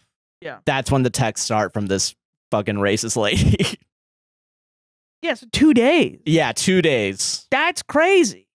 You know what's weird, I should stop saying crazy, but that's wild. No, because here's the thing, though, is that's the other thing that I find interesting. Because there was one time that I was delivering for Uber Eats. It was a McDonald's order.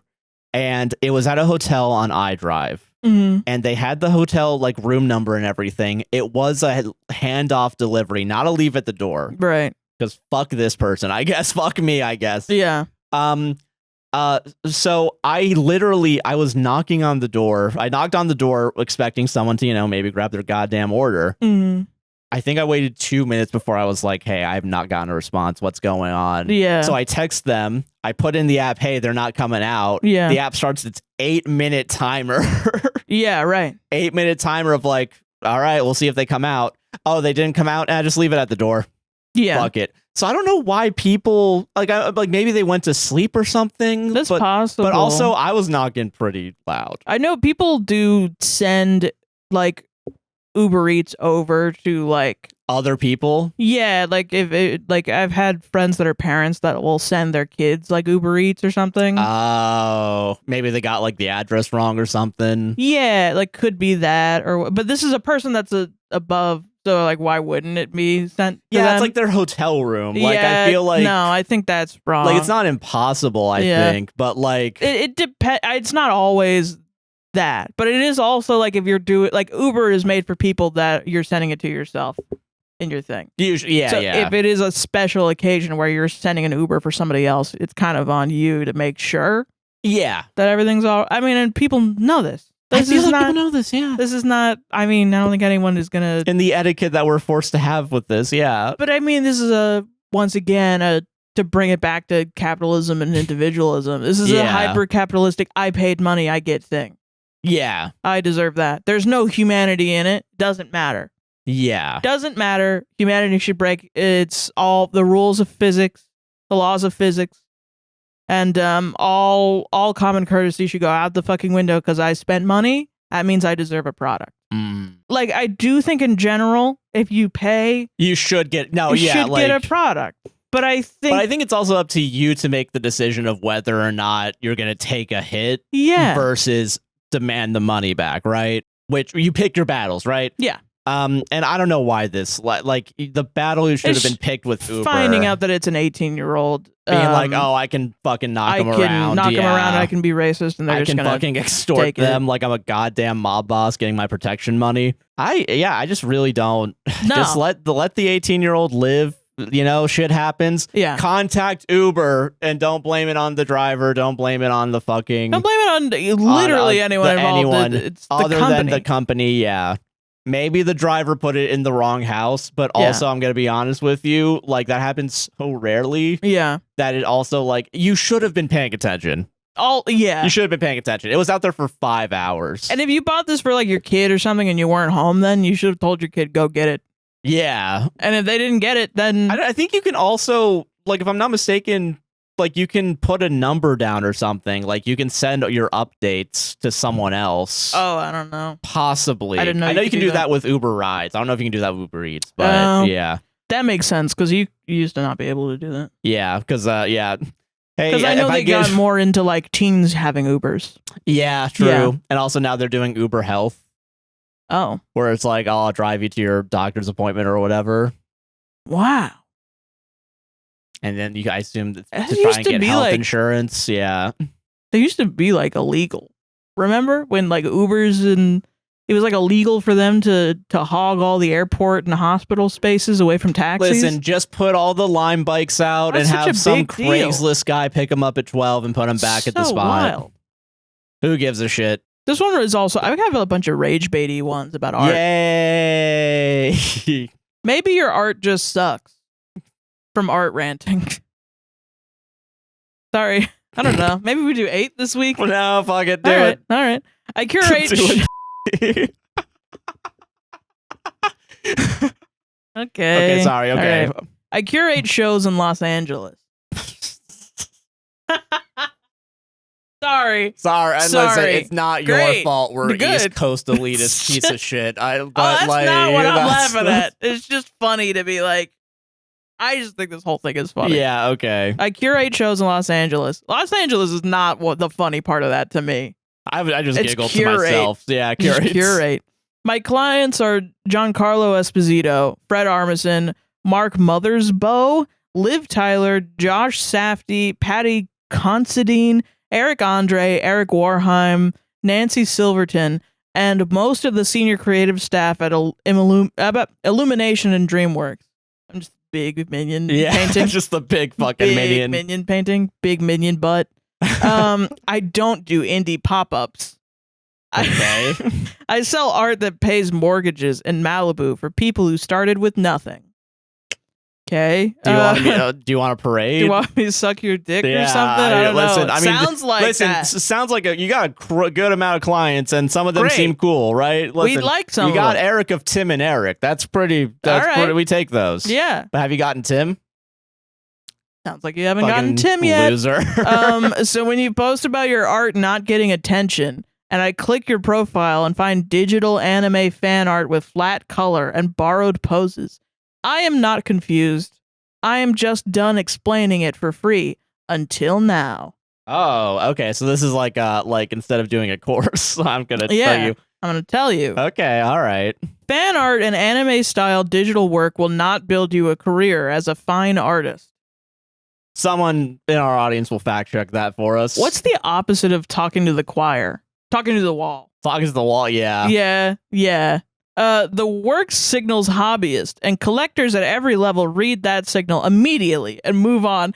That's such a funny concept. Scrolling Instagram, seeing the word like anime, like free rent fan art, and being like, I wouldn't put that up on my office. Unsubscribe. Like, yeah, dude. I mean, I don't think they're making it for that, dude. I think they're just doing an art style they want to do and learn, and they got to start somewhere. I don't know who you made up in your head that's like, no really one's looking funny. at my art there, and it's like on after second thought, like paper money is made and shit. It's like I wouldn't pay a gold bit for that. Yeah, it's like, yeah, dude. Nobody's talking about that shit. Fan art and anime style digital work will not build you a career as a fine artist. Oh yeah. The work signals hobbyists and collectors at every level read that signal immediately and move on. There are exceptions. Okay, cool. So fuck you, I guess. Like what? I mean, you just said. What are these fucked up rules you're already saying? And you're like, well, some people can do it though. That's the best way to like get Josh mad is provide a counter argument in your argument. Yourself, yeah. But also don't provide a counter argument. Just say there are exceptions. I think you could do it in a smooth way and you wouldn't be upset. But Probably. Most of them are like counter argument, and that is annoying. Yeah. Do it better. What is it? What? I can't be annoyed at fucking idiots that are assholes. I can't be annoyed by some LA piece of shit hipster. I'm really not trying to rage bait the audience. I'm just trying to rage bait Josh. No, that's fine. I don't give a shit. Fuck them. I don't care. Yeah. Fuck the audience. I'm glad they're happy. And I'm not. Brendan Lynch paints busty hentai girls and sells them, but he understands exactly why and to whom. You are almost certainly not Brendan Lynch. Who the fuck is that? I'm sorry to say, I don't know who that is. You know, this is another thing too, where it's like he paints busty hentai girls. That's another thing too, where like artists, everything's so decentralized, and we all have our little corners of the internet. Yeah, sure, good for him. He's on your corner of the internet. Yeah, great. Fucking, I got 20 hentai drawing motherfuckers on my side of the woods that are doing just okay. It sounds to me like you stumbled into like actual fan art, and you're mad it's not porn. You know what I mean? You're mad it's not actual hentai. There are exceptions. Only when you appeal to my most caveman instincts, that is booga fucking booga. I see the boobas.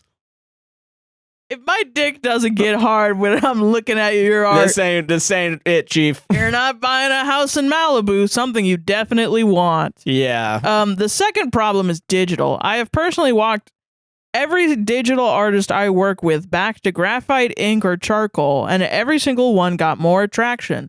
Physical media signals seriousness, labor, and irreproducibility. Is that a fucking word?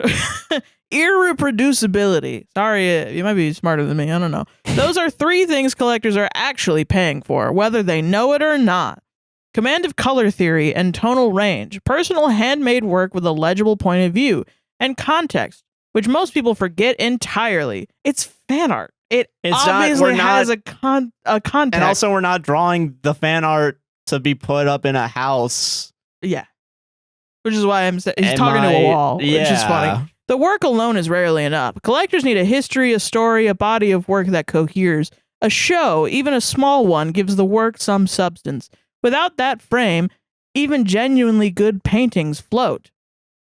Okay, you don't have to be in LA or New York. That myth deserves a quiet death. Social media can absolutely close that distance, but only if the work is worth finding in the first place. Drop the fan art. Pick up a physical medium. Study color and tone with some rigor and humility. Build a body of work that is unambiguously, stubbornly yours. This is why Suits need the guillotine first, I think. I'm sorry. Like, listen. We really gotta, we need to get madder at Suits. We gotta get madder at Suits. Yeah.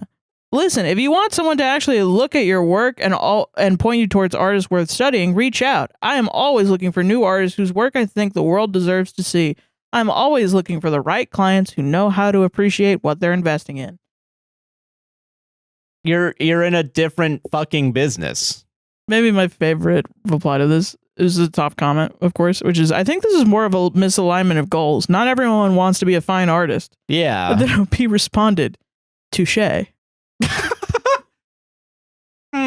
Well played. I never thought of that.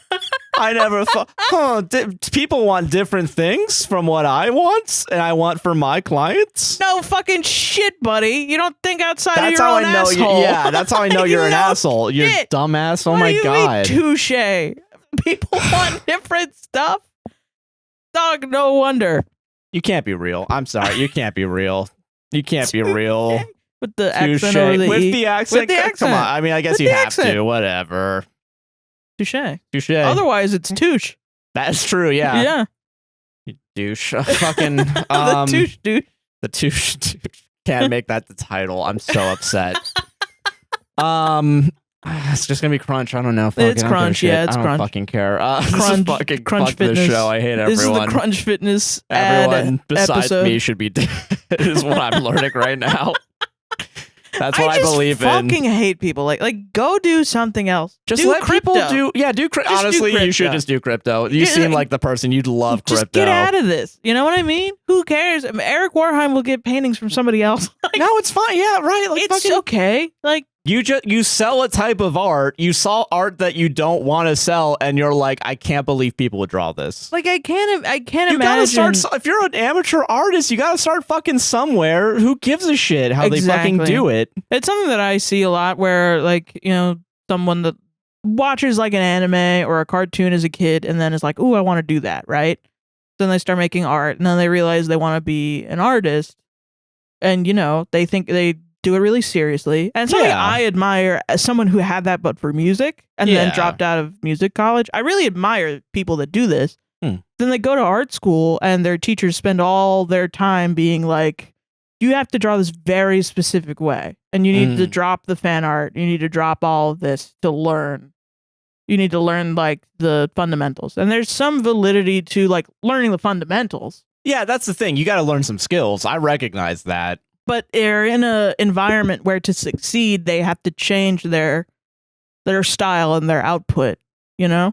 And it's like, you know, it's kind of like fan fiction when we talk about the fan fiction. And it's like, the reason that they're writing it this way is because this is the fan fiction style, right? Yeah. And that's why this is not, which is good to, it's good for us to read it on the show because it's like, if you want something else, then if you want to break out of this fan fiction style, I think having more people read your work is always good. Yeah, and you know, have genuine critiques of it. Yeah, but I think also it can if you are someone that just wants to write fan fiction, or you just want to draw fan art, just write and draw fan fiction and fan art. I don't like fucking who cares? Who gives a shit? But also, I'm so sorry. I just realized how fucking dumb this post is.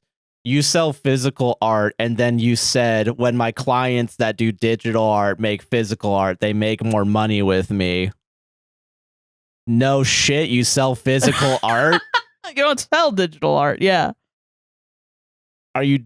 How fucking dense are you? I'm sorry. I thought about that literally 3 seconds before. I'm just getting mad. I'm making myself mad at how dumb this fucking asshole is. Josh is a teabag steeping in hot water right now. I'm so mad now. Fucking. I'm sorry. Continue. I just had to get that out of my system because I was gonna fucking explode if I didn't get that out. Josh is a steaming little teapot about to explode.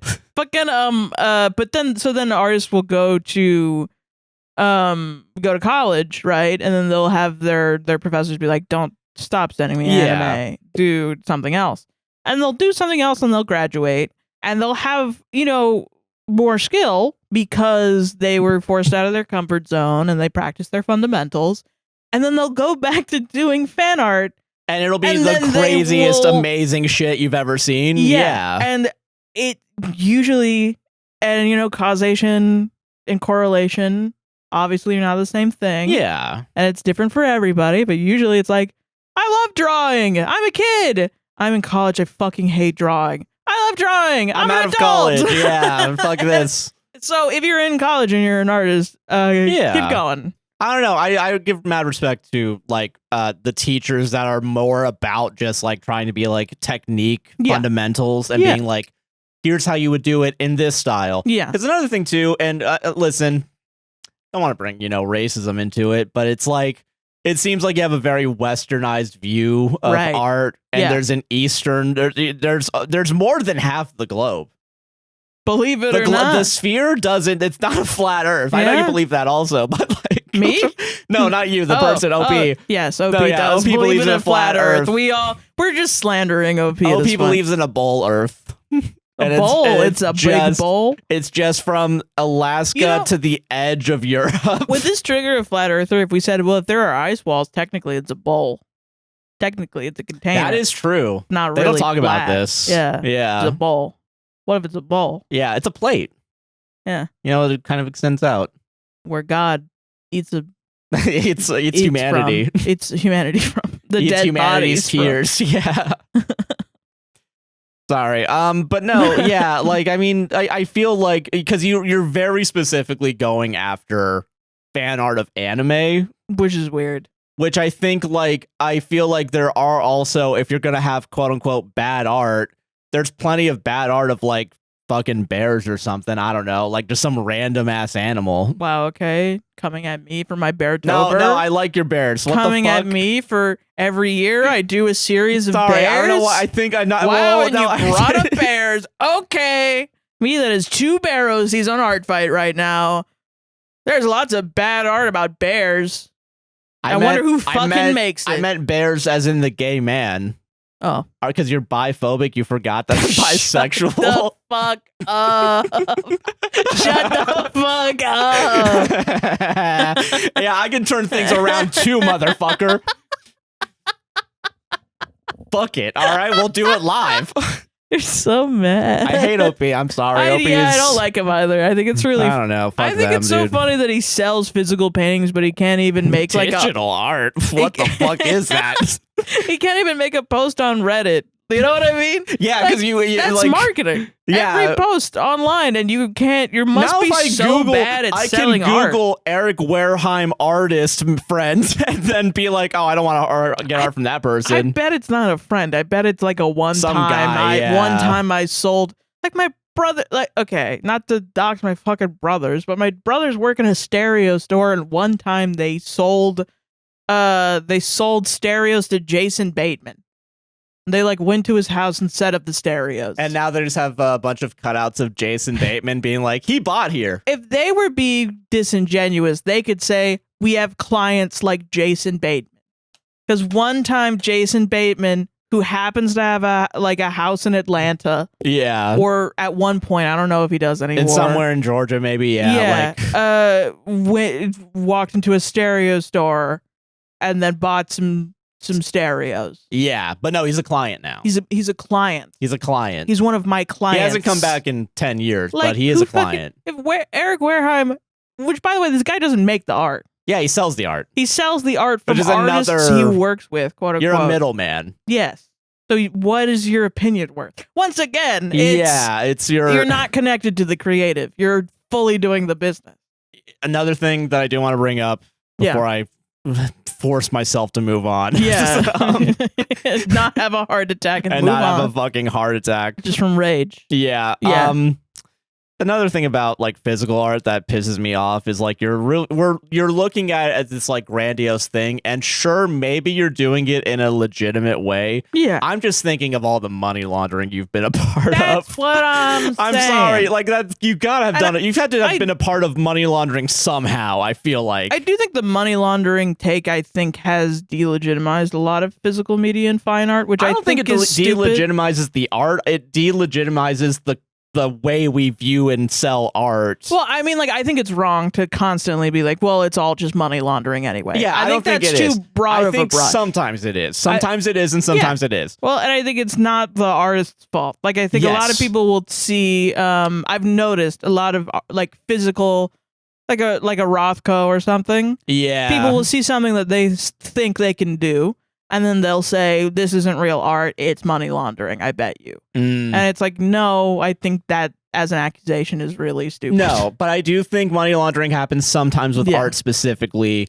but not all the time. I'm willing to bet Eric Wareheim isn't trying to use a Swiss bank account. So like, funny. yeah. But I'm sure like Eric where I mean, I don't know. Maybe he is Giancarlo just Esposito, like fucking.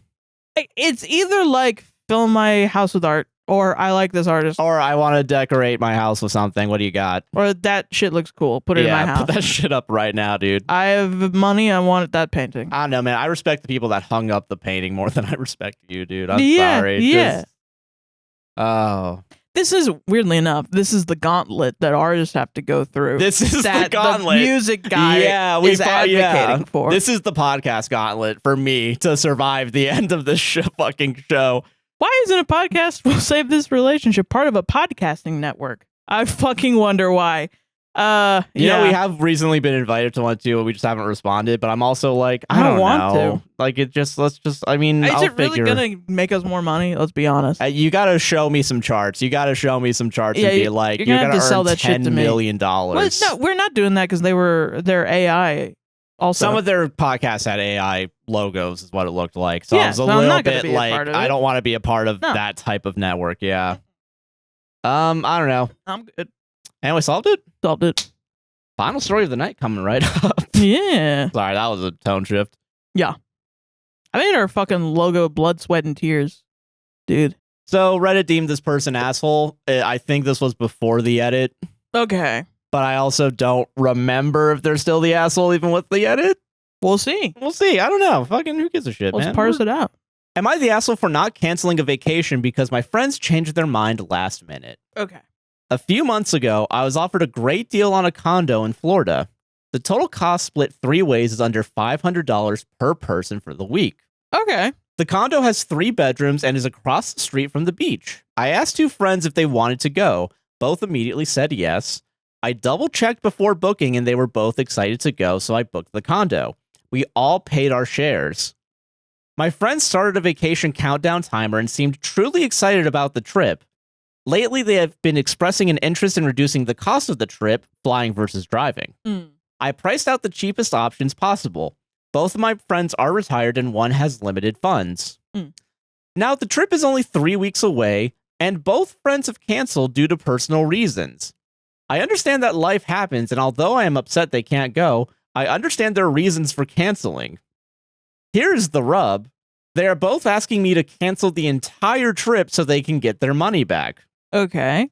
The issue is that I still want to go. I've been looking forward to this vacation. I've already planned around it. I don't feel like I should have to cancel because they can no longer attend. I am not retired, and this is a vacation away from work for me. Real. To try to help, I've been reaching out to other friends to see if anyone wants to take their spots. If I can find replacement travelers, the canceled friends will get some, if not all, of the money back.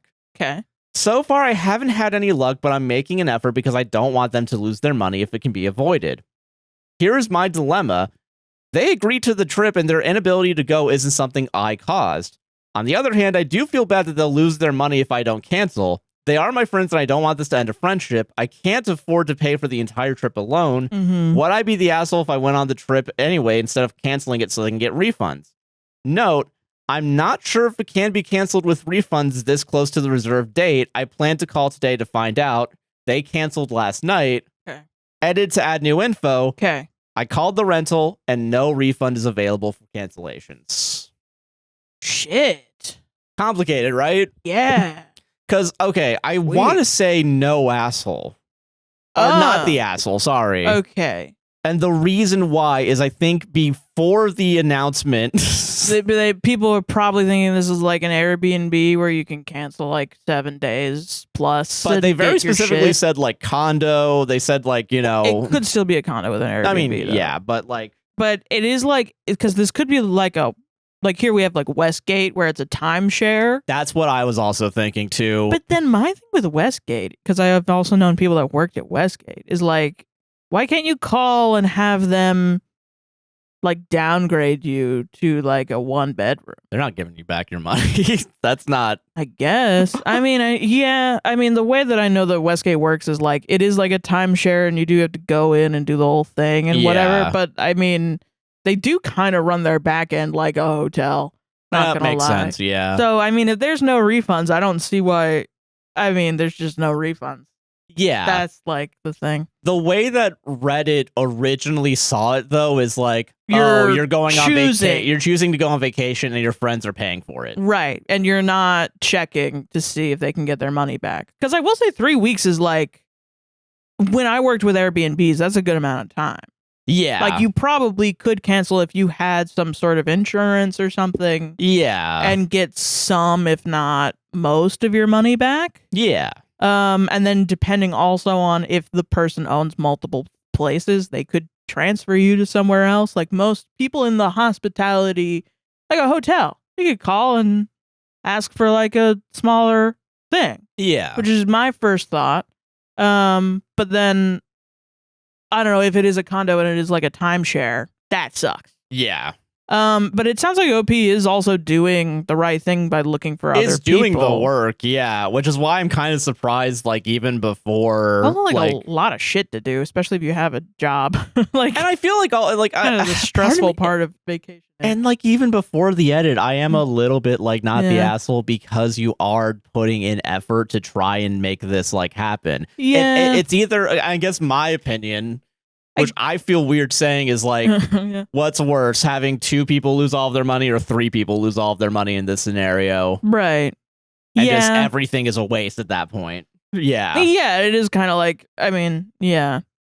I don't know. Well, okay, my first thought, at least, if I go through the process of, before you read the edit, my first thought was, why can't you call them and try and downgrade? Yeah. Or why can't you cancel it for sure right now and get all your money back and then try and find a 1-bedroom somewhere else? But that's because I'm thinking with my hospitality stuff, and then I was like, but it could be a timeshare condo, because they did say condo. Yeah. And I've also been on vacations like that, and it is very segmented. Like, you can't really do that. Yeah, very rigid. Yeah, and I'm like, but it depends on how it's run. I don't know. Yeah, no, I get that. So, you know, I have no idea. You would have to talk it out with the whoever owns it. And then figure that out, you know? I think because they want to cancel 3 weeks ahead of time that there's some sort of refund. But if there's no refund at 3 weeks, they're just... What, you're just getting mad for no reason? Like, I don't know, like, what else? Like, nothing they could do. You just kind of, you don't want to pay because you're not going. Once again, it's like, I pay for product, I get product. I don't pay for product, I don't get product, right? So if I no pay, I get money back. And it's like, that's not how it works all the time. Yeah. Which I will say in this instance, too, I feel like it sucks because 500 is a lot to put down and lose. Yeah. Especially for people that are like, they don't have this is just a situation that happens, though, sometimes. Yeah. And like, because it could be anything. It could be like they have a medical emergency. Yeah. Death in the family or something like that. But usually then there are... It's kind of why I would advise not doing it timeshare, though, is because the contracts are notoriously pretty bad. Yeah. But there's usually a loophole for that, like in your shit, like flights. Yeah. If somebody passes away, you could call your flight and be like, hey, this fucker's dead. They're not going on the plane. Fucker's dead. Or like if you're going, like I was going to see my dad before he passed away. Yeah. And I spent all my money for a plane ticket because we knew he was going to pass away soon. And then he passed away before I could even get on the plane. Like, he passed away like the next day. And I had to call the flight and be like, and beg them for my money back. Yeah, because the day that my dad passed away, which is crazy. And unfortunately, there was a loophole in there that said if they passed away within 24 hours of you buying the ticket, you don't get your refund. I forgot what line. I think it might have been United at the time. I don't remember. Or JetBlue. Either of those. I don't know. But luckily he passed away like 26 or 27 hours after. Phew. So they made an exception. Or not even really. And I got my money back. Jesus. My $300 back. Fucking hell, yeah. Yeah. So I don't know. I think if there's any lesson here, really, is like... Get insurance. Get insurance. Get travel insurance. B, we should be more mad at companies that put in all these fucking fees and are like, no cancellation, sorry, I want your money. Now, if they're just like, I don't feel like it, I'm going to fuck you over. Yeah, that's kind of shitty. That's kind of, yeah. That's pretty bad. Give me my money back. Yeah. I don't have it. I literally don't. And then if they're mad at you for that, I don't know what to tell you. Yeah. So, and I think that's the thing where it's like, I think this is the thing where it just happens, but like you can't, if your hands are tied and you're just, best thing to do, see if you can find replacements. Find replacement friends. And yeah. Well, I mean, and even in like working in hospitality, like there was sometimes a mentality of, well, why didn't they call first thing with they knew they had to cancel? They didn't. This was also blah, blah, like, blah. yeah. Well, I mean, I think that's part of it is like, what do? I make a post on Reddit and people are going to think of that as laissez-faire rather than just figuring it out by yourself. Yeah. But then my thing, I will say, like, after being in that mentality, like it is kind of like a hospitality worker against the customer mentality. And now that I'm more of a customer now, it's a lot of work. It's a lot of work on the person taking a vacation. And like, yeah, vacation is a privilege and stuff. What is it? Shadow work is what it's called, where it's like work that's been offset onto the consumer to do as opposed to the company. Know that. I thought shadow work was like if you're a fucking witch and you're doing emotional work on yourself. Let me double check a term I heard within the past 2 days. Hold on. Like if you're like legitimately like you're working on like your emotional shadow self. Shadow work business. The way you laughed when I said if you're a fucking like witch. Shadow work is a concept of economics shadow work is a concept in economics identifying tasks performed by consumers as a complement of industrial labor and services as unpaid labor. Oh, wow. Yeah. I mean, yeah. Like, it should be really fucking easy to do all this. And it's not because of how many people are trying to get your money and how complicated the vacation hospitality industry is and how complicated the real estate industry is. Yeah. So I don't know. I don't really blame them. Yeah. I don't really blame anyone for canceling or for also not immediately calling the place. You got other shit going. I don't know. You got kids. Would you go as far to say like no assholes or? Yeah. All right. I think that's fair because I feel like, if I were the friends, I would want my money back. But also, like, I mean, it does suck to have all your money taken away. But like, if my hands are tied, like, I just take this as a lesson. My friend would hopefully be able to find someone to pay up some of the cost, maybe. Yeah. You know? I don't know, man. Damn. Yeah, solved it. Fuck it. I don't know. That's our show, dude. Yeah, that's your show. Sarah. I legit thought I was going to be like, I don't feel like going in 2 hours. And that's like, you're an asshole. Yeah. 3 weeks. I'm like, okay. Makes sense. That seems like a lot of time. A little bit, yeah. You know? No, I get that. Yeah. Yeah. I know hotels, though, are more like, what the fuck? Yeah. But then sometimes, like, I'll look at a hotel and they're like, I don't give a shit. This is 6 hours late. This Reddit story was brought to you by Big Hotel. Yeah. Big Hotel, better than Airbnbs for everybody. It just fully depends. Yeah. But Sarah, that is our show. What do you want to friggin' plug? My art fight profile, actually. Oh, hell yeah. If you're doing art fight, I'm doing art fight. They rolled back their rules about the guidelining stuff, so I'm doing it. Hell yeah. Because also their teams look really cool. Oh yeah, fair. It looks really cool, and I want the little badge on my profile. I'll probably be doing badge on your profile. Yeah, I'll probably be chilling with my friends, doing art for my friends first. But then if I have time, I have like a couple people I want to attack. So yeah, if you want to attack any of my characters, I added some D&D characters from our current Pirates campaign on there. Hell yeah. It's not an APW, it's a personal campaign. But yeah, you can see all my OCs on my art fight profile. That's Soheeron, THATSOHEERON. And you can also follow me on Tumblr at the same THATSOHEERON, and also on Blue Sky at the same. I also play Shell Shuffle. We our Shell Game Jam out. game. Yeah. Yeah, we got 27 overall in the Game Jam. It was really fun. Gamers, yeah. I'm Joshua Chinland on most things, a guy nicknamed JC on Twitch. I stream Tuesdays 5 p.m., sometimes Fridays at 5 p.m. as well, Eastern time, so please keep that in mind. Not the game. Yeah, this week I will not be streaming on Friday because we got a game for the gaming channel, baby. Yeah. But also, check out APWStar Gaming. But also, a podcast will save us on Instagram. Please consider following if you haven't already. We're trying to get to 10,000. Yeah. We're at 7,000 right now. Please support. Do it, mother effer. I didn't realize. That's pretty good. We have to get a net positive of like 16 followers a day to get to 10,000 by the end of the year. Whoa. 16 people a day need to just follow. But listen, it could. It could. Please follow us on Instagram. Yeah, please consider following us on Instagram. Again, a podcast will save this. APWSR on TikTok, a podcast saves relationship on all podcasting platforms. APWSR Productions on YouTube. Yep. Don't forget to like, comment, subscribe, hit the gosh darn bell, raise 5 stars on Apple and Spotify. Podcast, share, hype. Do all the fucking free stuff. It helps out a lot. Yeah, please. If you're able to do the paid stuff, we got Buy Me Coffee, Patreon, those websites, APWSTR. We have our merch link down below. And also Patreon is 25% off again the week this podcast goes out. Yeah. And we also have a sale on our merch store. Yeah. And mutual aid links are down in the description as well. Please check those out. Enjoy the rest of your day. Everything's in the leak tree. And we'll see you in the next one. Yeah. Bye-bye. Bye-bye.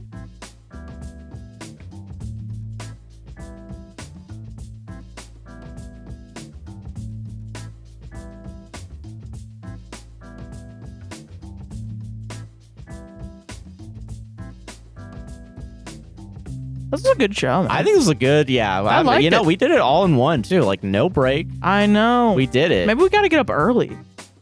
I hate my fun job. I hate how fun my job is. If I do this one small trick that no one tells you about. Get up.